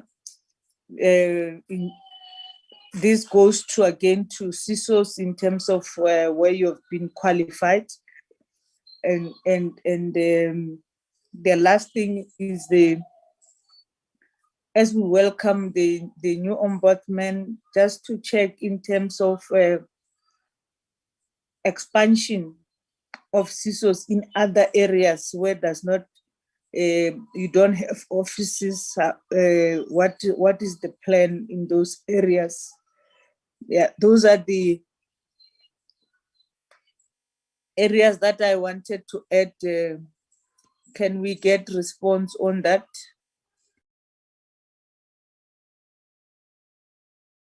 I'm not sure whether we start DM, you can then direct who starts. I'm not sure if the DG, are you here?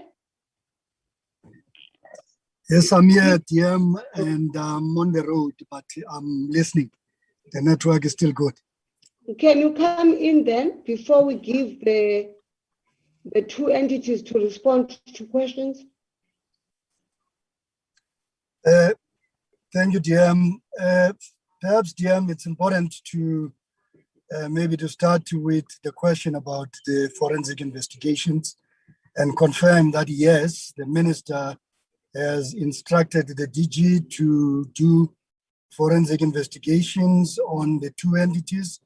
We have appointed a service provider already to do that work, and we've met with the two entities already, and the work is underway. There were some glitches on EAB because EAB wanted us to clarify as to whether there aren't any matters of conflict because the service provider, before it was transformed into what it is now, which is SNG, it was Grant Thornton and Kobodo Sizwe Tsaluba. So they wanted that point to be clarified so that we protect the integrity of the process. We don't want service providers who are conflicted to do work at EAB. So we met with the CEO and the team about a week ago to finalize that matter. Chairperson, I can concur that we've been working very closely with the two entities, and we think that EAB is stable. And there's a fully functioning board there led by Utatu Bieko, and he's been there for some time. All what we need to do is to make sure that we finalize the appointment of the board at EAB. We've run the process, we have advertised, and we've done the shortlisting, and the minister is also applying her mind so that we can have a new board. Please bear in mind that now we have the new piece of legislation which was promulgated. I think on the 1st of April, it was meant to kick in because it was signed into law, the Property Practitioners Act. So the new board will be assisting in stabilizing this entity. It is stable, it is relatively stable. It's been managed under the leadership of Mr. Biko. The most important part, Chairperson, about EAB, which it's important to state up front, and I'm sure the CEO is going to come to this issue because she's very passionate about it, is how to deal with transformation in this sector. In most countries, the wealth of most countries is in two areas. It's in real estate and it's in asset management business. Now, real estate in this country has not been transformed, and that is the responsibility of the EAB board and the CEO of EAB to transform this sector. There was a question about those who are practicing illegally. There are two ways of dealing with that matter, but the emerging view is that the majority of people who are practicing in this sector illegally are Black estate agents.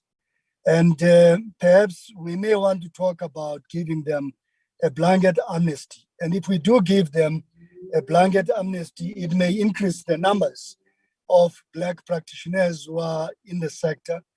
And there are a lot of initiatives that the entity has started to deal with transformation, because the bigger part of their business going forward is going to be around transformation. And that is why we have that clause in the Act, which talks to the transformation fund. There's no point in driving transformation if you're not going to finance it. But I have confidence in both the chairman and the CEO of the entity that they will be able to assist us to manage the transition from this current board to the new board that minister will be appointing soon.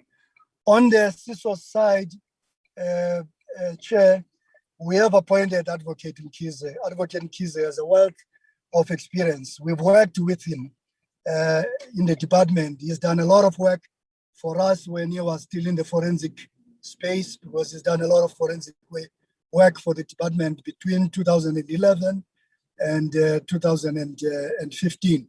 So we know what Advocate Mkhize is capable of, and I have no doubt in my mind that he will be able to stabilize that entity. I think the chairman has tried their level best to make sure that we deal with capacity constraints and we deal with systems challenges there. The ICT, there was a question about the ICT environment. There was a question about the audit issues, and I'm sure Advocate Mkhize is going to respond to those questions. Without taking much of your time, Chairperson, I think we are on the right trajectory, and I think we will be able to get these two entities transformed. Remember, CISOS is also dealing with transformation.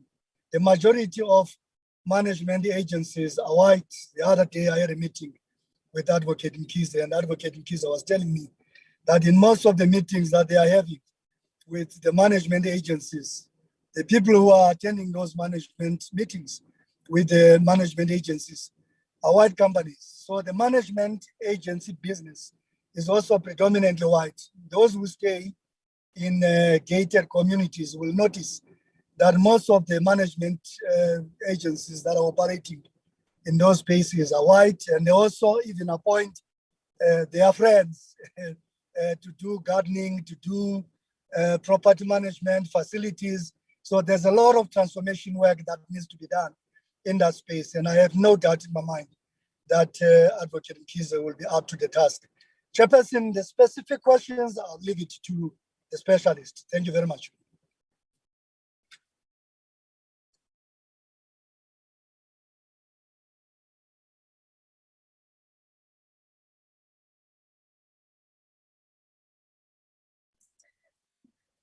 Chair of EAAB, and followed by the CEO.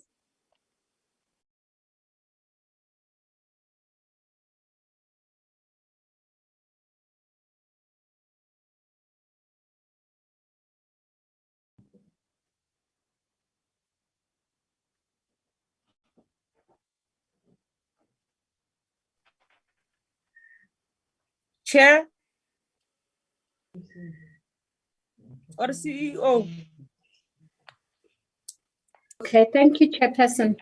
I'm not sure if the chair maybe is having difficulty with unmuting. Okay, thank you, Chairperson. Thank you, Deputy Minister. Thank you, TG. Chair, we'll take the questions sequential. I'll also ask the acting CFO and the CRO also to chip in relation to the issues that I may leave out. The first set of questions came from Honorable Member Tseki. The first one related to the status of Black women supported through the principalization program. I'm going to request her indulgence with regard to the specific figures, but what I would want to indicate is that we have seen an increase in the number of Black women through the principalization program. Specifically, we have used the rate of Black women who have sat for the PDE 5 exam and the ones who have passed, the numbers of those who have passed the PDE exam as a gauge in order to ascertain the increase in the numbers. And I will obviously provide the exact numbers in writing, but we have seen that there has been an increase. It is a marginal increase. It's not a big increase, but we do believe that we are on the right track. And we believe that once we intensify it and put all the elements of support in terms of the principalization program, we will start seeing a lot more numbers. Currently, we still need to look at elements in relation to financial support and also in relation to technical support. And when we talk technical support, we are saying that we need to put marketing support in place. We need to give them legal support. We need to give them real estate support and also strategic support. Those are systems that we're still trying to put in place. But once those are finalized, we do believe that we will see an increase in relation to the numbers of Black women that have received support from the principalization program. Secondly, in relation to what has happened to estate agents that have complied and not complied, in terms of the legislation, those estate agents that do not comply, obviously they are blocked in terms of our system. But with regard to those that are Black estate agents, in line with the empowerment programs and initiatives of the EAB, as I indicated in my presentation, we have dealt with the amnesty program, and I think The DG has spoken to the fact that the amnesty program has the potential to yield very good results from a transformation program, from a transformation point of view.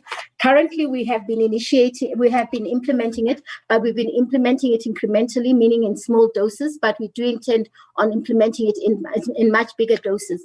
But with the little doses that we've been able to implement it in terms of, we have seen that a lot of the blocked estate agents, especially Black estate agents, have come back into the sector. So currently, we are sitting with over 800 applications of blocked estate agents who want to benefit from the amnesty program and want to come into back into the system. And of the 800, we've been able to process 230, and they've come back into the system, and we continue to process other applications. The only challenge that we are encountering, which is preventing us from moving at a faster rate, is the fact that they do not, in certain instances, we're not getting all the information that we require. For instance, when you come for our amnesty program, we will ask you to give us bank statements that prove that you are not able to make the money that is required for you to actually be given the exemption, because we obviously would give you the exemption or the amnesty if you can show us that financially are not able to cope. So in a lot of instances, there are delays with regard to giving that kind of information in terms of bank statements. But we do expect that once we increase our public awareness around this amnesty program, the numbers will increase, because there are many people out there who still need to know fully that they have this benefit. I mean, they have this opportunity available and they can fully benefit from that. The third question was about the backlog with regard to the Fidelity Fund certificates. And I believe that we've been asked many questions by many members in relation to this very issue around the issue of the court case with Rebosa. Yes, members, it is quite unfortunate that we had the court case and the outcome was of the nature in which it presented itself. There were some challenges that we experienced in relation to our legal representation, and I would not want to go into the detail of the challenges from the legal representatives, but I do believe that the manner in which the court case and the outcomes were presented to the public was not a completely 100% full reflection of what was actually at the status quo, because when the matter was taken to court, it was not stated that in the background, the EAB had already issued over 43,000 Fidelity Fund certificates, and that what was outstanding and the cases that were taken to court on was just over 600 Fidelity Fund certificates. And then of those that were taken to court on, we found that already we had already issued over 200 Fidelity Fund certificates, and the ones that were outstanding were only about 400. So I'm sure you can see that we're actually dealing with Fidelity Fund certificates that were by far lower than even 5% of the total population of Fidelity Fund certificates. But having said that, we can never ever justify any delay in relation to Fidelity Fund certificates, because it is a tool of a trade for estate agents. But at the end of the day, the situation, yes, is problematic, but it was not as dire as it was presented. But unfortunately, because of challenges that we experienced in terms of the nature of the legal representation that we received, not all the information was presented to the court as it should have been presented. Even though we as the EAB had communicated it to our legal team, they failed to properly communicate it to the judge. And when they eventually did present it to the judge, after we discovered that on the date of hearing, they had not presented the full picture. When they eventually did present it to the judge in the form of a supplementary affidavit, unfortunately, the judge was not willing to listen at that point in time and insisted that she was only going to go forth with regard to what was presented to her on the date of hearing.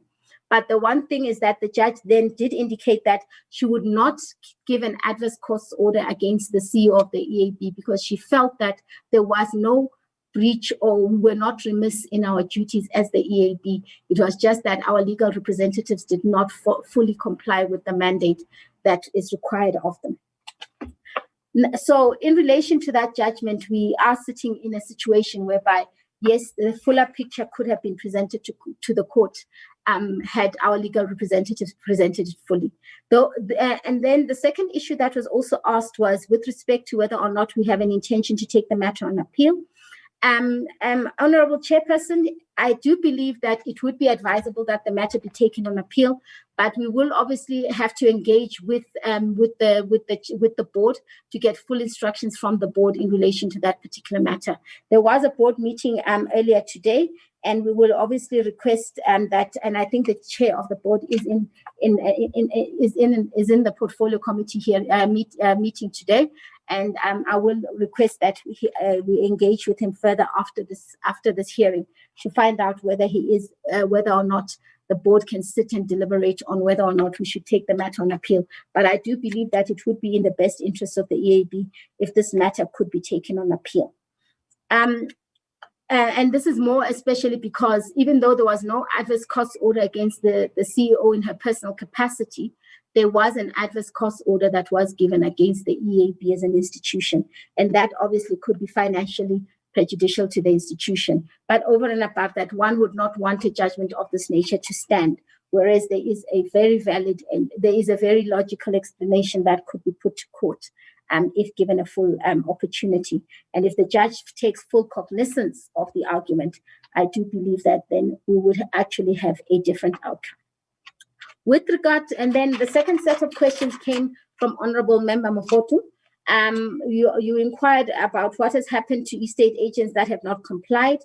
I have already indicated that estate agents that have not complied, we have implemented the PDI resolution or the amnesty, and we believe that once we've fully implemented it, it will give better results.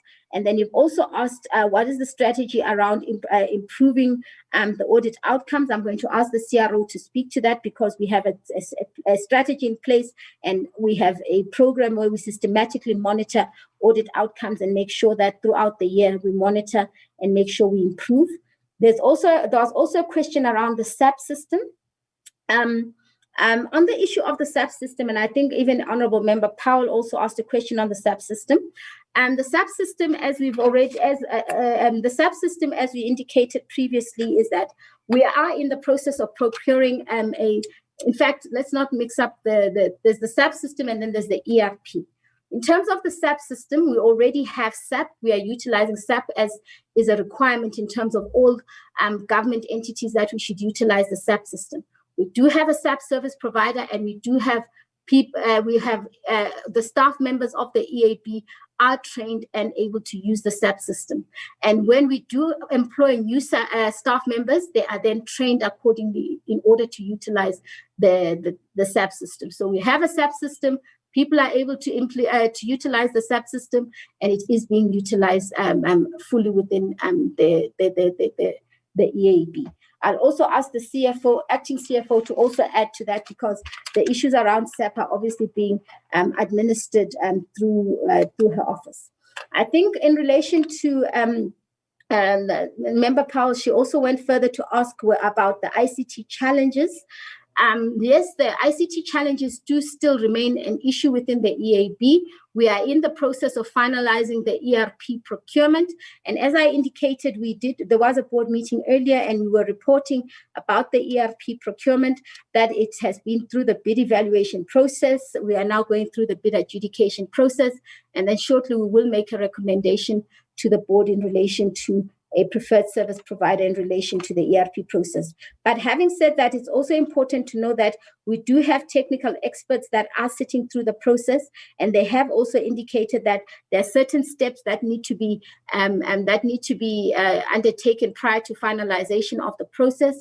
And they have also indicated that we may need to have a network architecture that needs to be finalized before we can appoint an ERP service provider.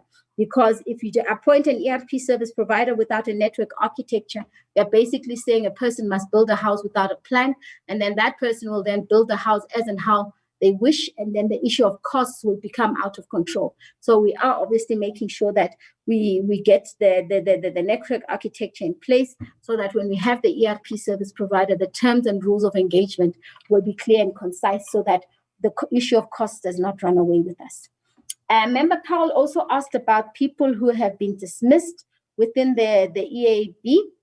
As far as I recall, and I will obviously come back with answers in writing as well, from what I remember in this financial year, no one has been dismissed. We all have had 2 resignations, but no one has been dismissed after a disciplinary process. The one person who was undertaking a disciplinary process prior to the completion of the disciplinary process, he resigned. The other person resigned of their own accord for reasons best known to themselves, but they obviously indicated that they no longer wanted to be an employee of the EAB. There was also an issue around a question around contracts being terminated. From my recollection, and again, I will say that we will also come back in writing. There is only one person whose contract has been terminated. There are 3 others whose contracts have came to an end, and those contracts were not renewed. With regard to CCMA cases, I believe that we've got 5 cases that are before the CCMA, and 1 matter before the Labour Court.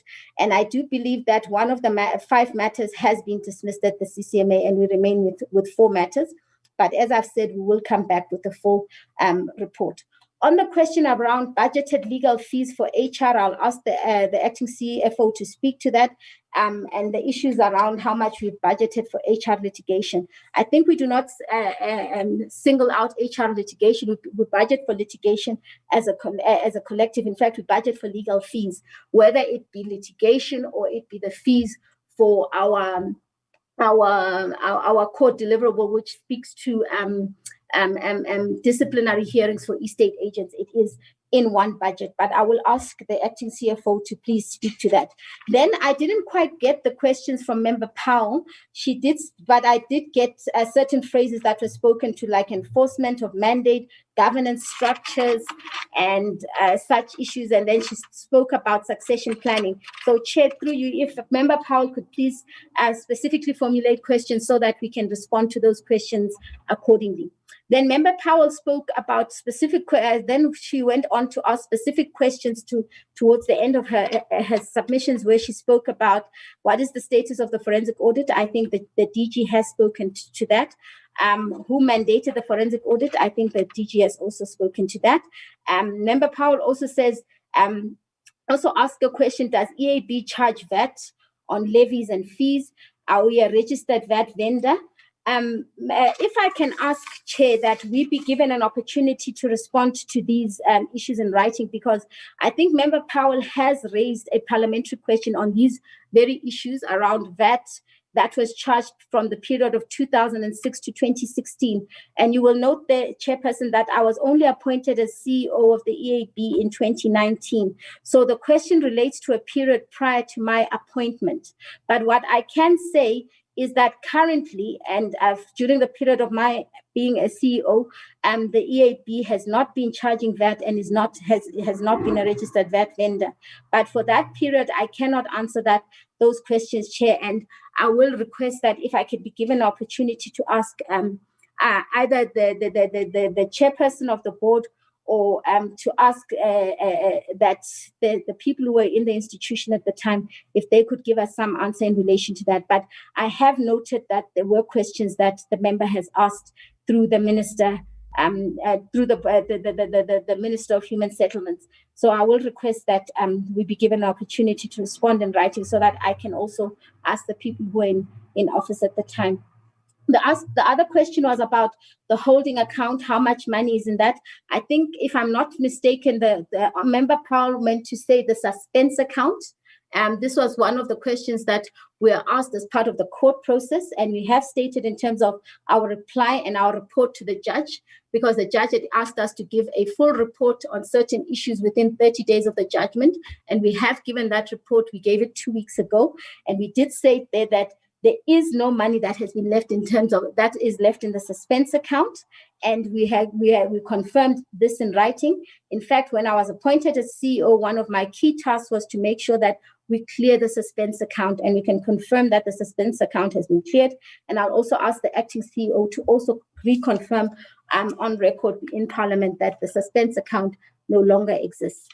And then there was also an issue around consultants' approach for forensic that have been terminated. I must be honest, I do not understand that question, but I assume that it is a question that was addressed to the DG. Then Honorable Member Mvana also asked about the Property Practitioners Act and why it has not been implemented and why the Property Practitioners Regulatory Authority has not come into full effect. Member Mvana, I just want to indicate that the Property Practitioners Act was promulgated in, I think, October 2019. But we are waiting His Excellency the President of South Africa to give us an effective date. Once we have an effective date, then that will be the date from which the act applies. So it has been promulgated, it is in law, but we are then expected to put systems in place in preparation for the effective date. And I'm sure you have seen that the department has prepared regulations. We have commented. We are part of the committee that is participating in commenting and preparing the regulations with the department. But then once we have an effective date, which is the date which can only be promulgated by the president, once we have that effective the effective date, then the act will come into effect, and then the EAB will cease to exist, and then the PPRA will then come into effect. But we have put many systems in place to make sure that when that date does come into effect, then we will have already, all our systems will be ready to go into full swing. Honorable Member Mashiko, we thank you very much for feeling our pain with regard to transformation. It is definitely a very important subject to us, and we are doing everything irrespective of all the challenges that are currently in place.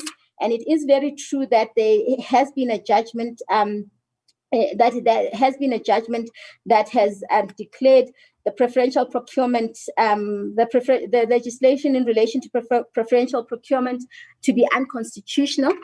It wasn't a case that involved the EAB directly, but obviously has an impact on all state institutions that deal with preferential procurement. And unfortunately, it does set back transformation and BEE initiatives back quite a bit, but from our side, we are still soldiering on. And I'm sure you will note that even from an EAB point of view, even though we are being subjected to a forensic audit, and we are also simultaneously at the same time also undergoing the statutory audit from the AG, we are still relentless in our pursuit of making sure that transformation takes place.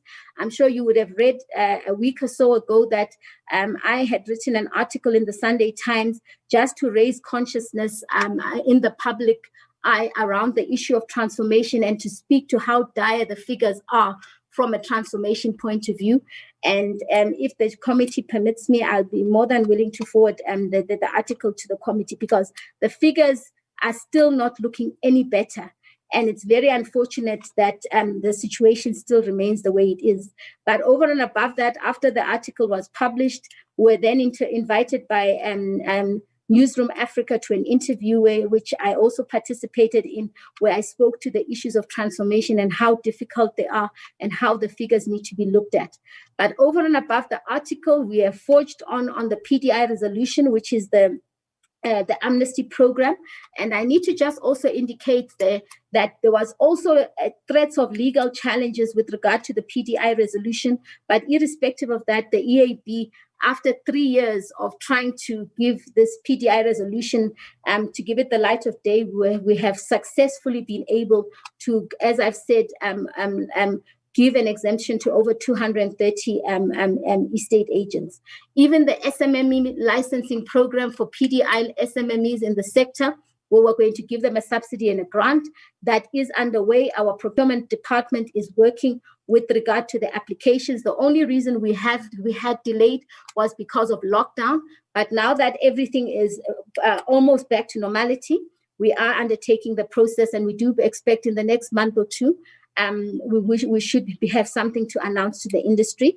Even on the incubation process, within the EAB, the management has made recommendations to the committee with regard to what the terms of reference should be. So we do expect that very soon we will be advertising incubation of principals program so that we can start inviting people to apply to be part of the principalization program. And as the DG has said, you cannot have transformation without putting money to it. Similar to the SMME program, the incubation program, we will be providing a grant to the entities that succeed in getting into the incubation program. And lastly, Honorable Member Chairperson Siminya, as I've already spoken to, I think you had raised the issue about whether there's an intention to appeal. I think I've already spoken to the fact that we will be approaching the board to request permission to actually appeal this particular decision. On the One Learner, One Estate Agent program, we are still forging ahead. And when we present our annual report, we will be speaking to the fact that we have, irrespective of lockdown and all the other challenges, and having sponsors withdraw from the program because of lockdown and having to reprioritize programs, we still have been able to get over 1,600 young people onto the program in the past financial year. So, and we are still going ahead with the program. And you will note that from our report that these young people have come from different provinces countrywide. But you will note that unfortunately there are some provinces which have got more young people registered in the program as opposed to others. But we are working hard to make sure that we create the balance. Then on the issue of the outcomes of the AG and the qualification areas, I'm going to just ask my colleagues, I'll ask the CRO to speak to the AG qualification areas and how we monitor that. And I'll also then ask the acting CFO to speak to the issues around the budget for legal fees. And then I think we'd have covered the first set of questions. Thank you, Chairperson.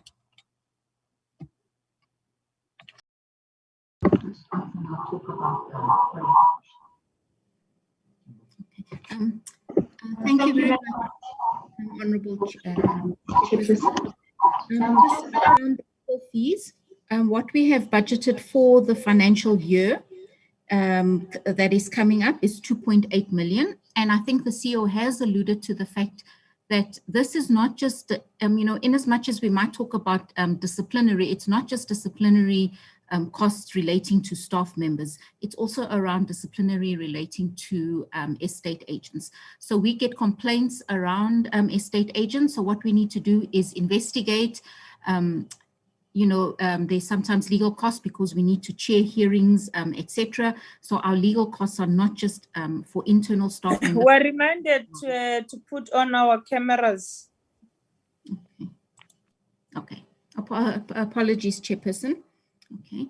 And then just the actual legal expenditure that we had for the 2020-21 financial year is 1.7 million. And again, it's also includes disciplinary of estate agents, investigation of those claims, etc.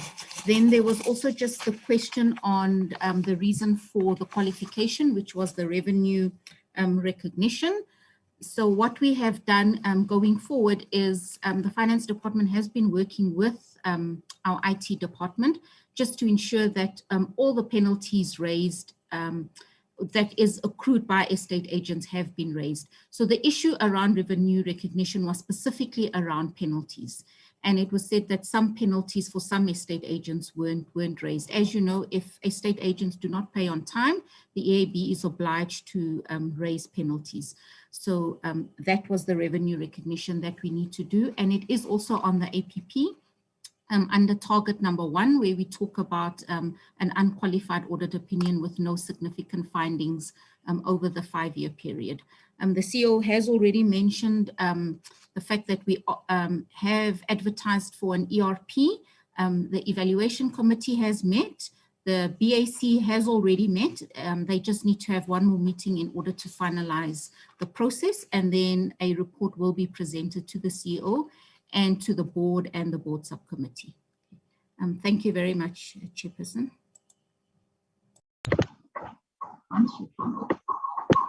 Okay, thanks, Chair. If I can come in with regards to the outcomes from the AGSA. we have 89% of the recommendations by the AGSA audit findings resolved. And this was actually resolved during the audit itself and not after that. What was left, which is 11%, was basically our IT challenge problems, which, as indicated, in a process of resolving that. Shouldn't be because of that, we should have been able to 100% resolve that. But as of now, we are happy that all those findings that we addressed for the AGSA were actually resolved during the audit itself. Thank you.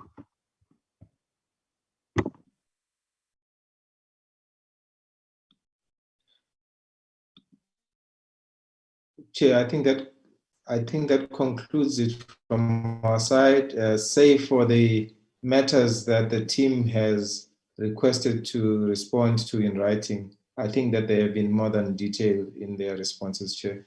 Unless there are other questions, I'll hand back to you. Thank you, Chair. Let's go to CISOs. Thank you, Chair. I will try and address all the issues that were raised, Chair, because they had one common thread, and then I will allow the Chief Ombudsman if there's something that I've left out. The main question coming from, Honorable Seki had to do with compliance, and in that area, she was looking for what stats do we have and what process have we got in place to make sure that we are dealing with those non-compliance issues. And the other additional part to that question was from Honorable Mashego talking about whether it's a refusal to comply or something like that. By way of a response to both, it is really CISOS is a younger brother to the others. It is a bit early to say that there is a reluctance to comply, especially given the fact that CISOS has been operating with systems that are manual. As a result, there's an accumulating amount of funds under the heading called unallocated, simply because some of the schemes complete their inputs incorrectly. So now we have to clear that backlog. So we don't want to say so-and-so has not paid prior to that integrity of the data is addressed. So it is not a manner that we can say there is a reluctance to pay, especially when certain things still need to be addressed from our side, as we are talking, as questioned by Honorable Mohoti, that we are still talking, is there a mechanism or strategy to track those levies, the standard operating procedures and IT when we are using a manual system. We've been using this manual system up to now, and as you could see, we are collecting an increasing number of levies. The only thing there is that we cannot say where the whole universe is already captured, because the excess all is not saying some. So that's where we are actually saying the problem is, and we are obviously acquiring the system to address the issue of manual system, and then to be able to clear those unallocated funds, because then we will know if to address the answers of how many and how, to what extent this is being done. So that is, to me, the overriding comment that was coming about compliance. Is it because of reluctance or some other reasons? And I'm saying it's too early to say that, because we still need to get our act together, as we are now saying we will. And then the chair asked about the qualified audit. Large part of the qualified audit, Chair, as we've said before, tends to come from the way exactly this sentiment that I've expressed, that until we have a proper system that is in place, we won't be able to say some of these audit findings are to disappear. and the sooner, and we are in the process of acquiring that system. And until then, we will have to make do with the way we've been operating up to now. And lastly, the DG, they talked about the assistance with regard to we lost 2 board members, so we are limping out of 7 board members. Now we've got 5, and that puts a various strain on us. But we are obviously trying to cover our bases and make sure that the entity still functions normally. So I thought I should just address that global issue, as Honorable Mashego called it, beyond aspiration. Certainly, we've gone beyond the stage of aspiration. We are actually having plans to develop it, and those plans are actually available.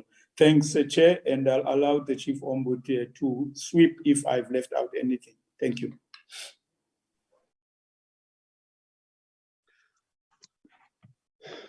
Thank you, Honorable Chair and Honorable Members, Deputy Minister, and esteemed members. I think the Chair has largely covered the issues. I just will hone in on a few details. Just in relation to the cases of non-compliance by the schemes, this would arise primarily on the aspect of schemes failing to register and therefore creating an inability on our part to collect the levies as prescribed in the Act. Section 59 of the Act of the CISOS Act obliges us to collect levies from all registered schemes. And of course, the major non-compliance, and this is where the qualification also in terms of the AG comes from. And it is that we are not collecting from all and underline all the registered schemes. Up to so far, I think the issue has been much more on a reactive basis where we deal with the schemes that come through to us. We are creating a change in terms of our approach where we will actually be mapping the entire universe of the schemes through geomapping exercises. And we'll be sending out inspectorate to actually conduct physical verification. And in fact, issuing out compliance slips, which will reconcile back to the data that we have in relation to the completeness of the universe. This is part of what we essentially will be embarking upon as part of the remediation and interventions going forward. Other than that, the areas of non-compliance may relate to issues of schemes not adhering to the best practice manuals or directives, and or them failing to adhere to the adjudication orders. There are mechanisms through which those failures can then be processed in this regard, and we'll in fact be monitoring that area quite closely. With regards to Honorable Mogoto's concerns, it is indeed true that there is no mechanism currently to compel developers to register with CISOs. And in fact, there's also, we haven't been proactive enough in terms of tracking the new developments. However, with the relationship that we have struck with the banks, for example, and this is all the top 5-6 banks in the country. We have established a relationship in terms of which we will be able to share data. And we know that most, if not 100% of these schemes are actually funded by one or other of the financial institutions. It will just only be by exception if they are not funded through the mainstream of the financial institutions in the country. Through that particular relationship with the financial institutions, we'll be able to track even developments that are underway and be able to then create accountability lines for the registration of those particular schemes. So that is what is underway. And of course, there are other MOUs that we've signed with other stakeholders, as I referred to in my earlier presentation. The issue around the target and the decrease, I think Honorable Mogoto was in fact correct in making that observation. It is, however, born out of a comparison year on year in terms of the target as they were expressed in the previous year, vis-a-vis how we've expressed the targets in the current year. What we have expressed in the annual performance plans for this current year is, in fact, to say 100% of the schemes would be registered, as opposed to the target that was expressed in numbers, which CSOS was not able to actually meet in the past. The variances were quite large, and largely simply because of somewhat of a voluntary system and no effective enforcement mechanism that is in place to actually coerce these schemes to get into play. We are considering various mechanisms in this regard, including a possibility of a once-off amnesty, which might in fact create an incentive, an inducement to a number of schemes to come forward. But in due time, we will process whatever innovative solutions with the board and the relevant structures in this regard. We do have standard operating procedures, and they articulate the process flows, even to account for revenue that is generated. So it is not entirely accurate to perhaps suggest that there is no system to account for revenue and the levy collection. We do operate on a SAGE package, which is a technology-driven package system for financial accounting, and it basically enables us to provide the necessary accounting processes for revenue collected and related issues in terms of levy collection. The aspects relating to the transformation of the industry and the impact that has been wrought by the recent case or judgment, I think all we can say as CSOS is that there may not be an immediately direct impact in relation to the outcome of that court case to CSOS processes. However, I think as part of the brotherhood and sisterhood of entities within the human settlements family, we believe that transformation is paramount. And I think it would be remiss of us not to support each other in driving and, in fact, calling upon the attention of our society to the ills of the lack of transformation and putting our shoulder in the wheel to actually support the transformation initiatives, even from our sister entities. The last aspect, Chair, has to deal with the implementation of AG remedial actions. This is underway in the form of the business automation solution that is being sought, and that will actually be implemented even during this current financial year. That should begin to largely address the issues of the AG's findings in relation to us not being able to account for the entire universe of the schemes. So that's the one aspect in terms of the remediation. The other aspect, of course, is the issue of the physical verification and geomapping exercise and the deployment of data analytics to actually merge the data sets from various entities, the deeds office, CIPC, the banks, and a whole host of other data holding companies, so that we can then fully account for all the schemes that are already underway and even the schemes that are under development. The last aspect was in relation to the expansion plans. There is a study, Madam Chair, that we will be undertaking to determine the needs for expansion in the other areas. Currently, we have a Gauteng office, which takes care of 3 provinces, which is Gauteng, Limpopo, and Northwest.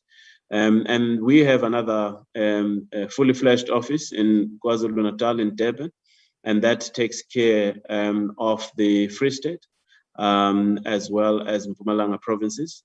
And the last office is based in the Western Cape, in Cape Town, and it takes care of all the Capes, the Western, the Northern, and the Eastern Capes.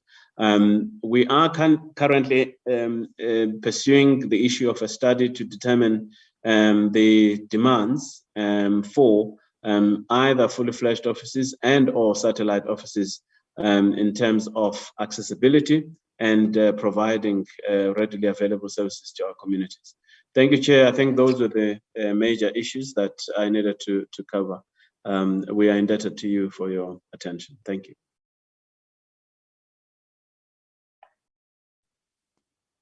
Thank you very much, Ombudsman Advocate Mkhize.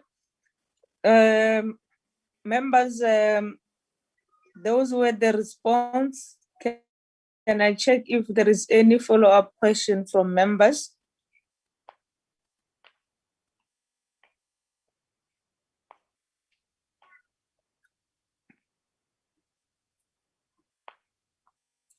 None. I'm going to invite DM. Oh, I'm going to invite DM Chwete to say something before we close. DM. Thank you very much, Chairperson. It has Or been... we can start with the DG again, DM, and then you close. Okay, okay.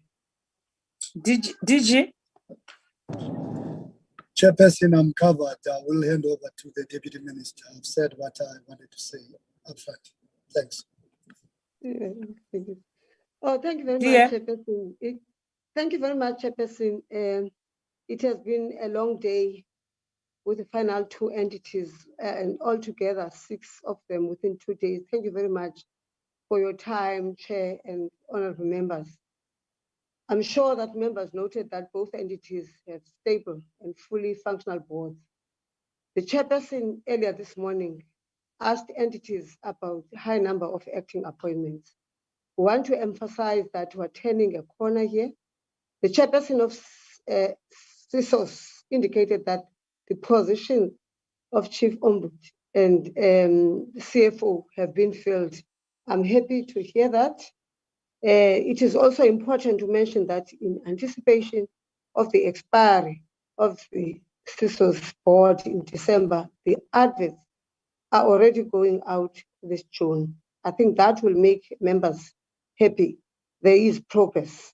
However, it is clear that when it comes to transformation in the sector, we do concur with the sentiment of members that it is too slow. And they are very slow. And I think members did ask these questions in the last time when they were here. And if you compare that time and this time, there's nothing much has been done. So I think when you come back next time, you are going to come back with a better report when it comes to transformation. And I know that when it comes to transformation in this instance, we can mention 2 areas. That is race-based and areas outside the bigger cities. That's what the chair said when you were asking your questions, Chair. You spoke about the base, because these are in big towns and you want to see this outside bigger cities. And I agree with you, Chair. And lastly, Chair, the New Property Practitioners Act is in effect since April 2021. And this will empower the entity to implement the capacity development and operational requirements to enforce compliance and promote transformation. Chair, with those a few comments, I would like to thank you, especially you, Chair, and the whip for the good work that you're doing.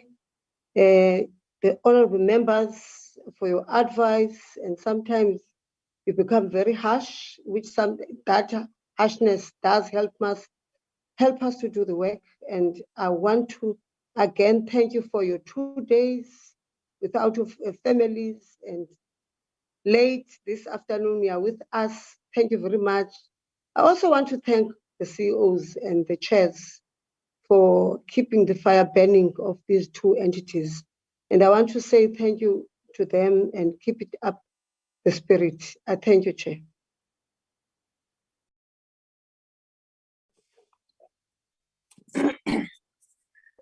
Thank you very much, DM, and the chairs of both entities and the CEOs. We are relying on you for the transformation of the sector itself. and therefore any court case that suggests that transformation is an evil program, we should use all the muscles that we have to fight that until we reach a constitutional court, because it cannot happen in our lifetime. And just to congratulate the Ombudsman, Mr. Advocate Mkhize, and we welcome you into the sector and the portfolio. Speaking on behalf of this committee, we are ready to work with yourselves to make sure that we continue to improve the life of our people for the better through integrated human settlement. And those that have been appointed in the sector. And to DG and GM will always be proud of yourselves that you are here when we invited you to come. And to members of parliament, because this is a constituency week, we want to bow our heads for availing yourself for this important interaction with the department. And we want to wish everybody good luck as we are going to debate on the budget itself. Just an announcement before we close that to honorable members that we have received the speaker's confirmation that the oversight to Lesotho has been confirmed. So our staff will then interact with yourself for further preparations, and we want to thank everybody for being in this meeting. And thank you very much. The meeting is then adjourned. Thank you very much, Chair. Thank you, Chair. Thank you, Chairperson. Thank you. Thank you. Mr. Basson. Thank you, Chair. Yeah. Yeah, we're going to Lesotho. Yeah, Mr. good Basson, are you here? Mr. Basson, are you here? How are you? I'm here. I'm missing you, man. I deal with water and sanitation. I don't deal with Honorable Basson, did you manage to buy the coat? Honorable Basson, did you manage to buy the coat? For what? Is it very cold? For No, Lesotho. Remember, you said it's too cold and you will be getting cold. What's going on? I must bring one for you. Oh, okay. No, Bring a warm kombers. Bring us a blanket. We'll have a nice Lesotho blanket there.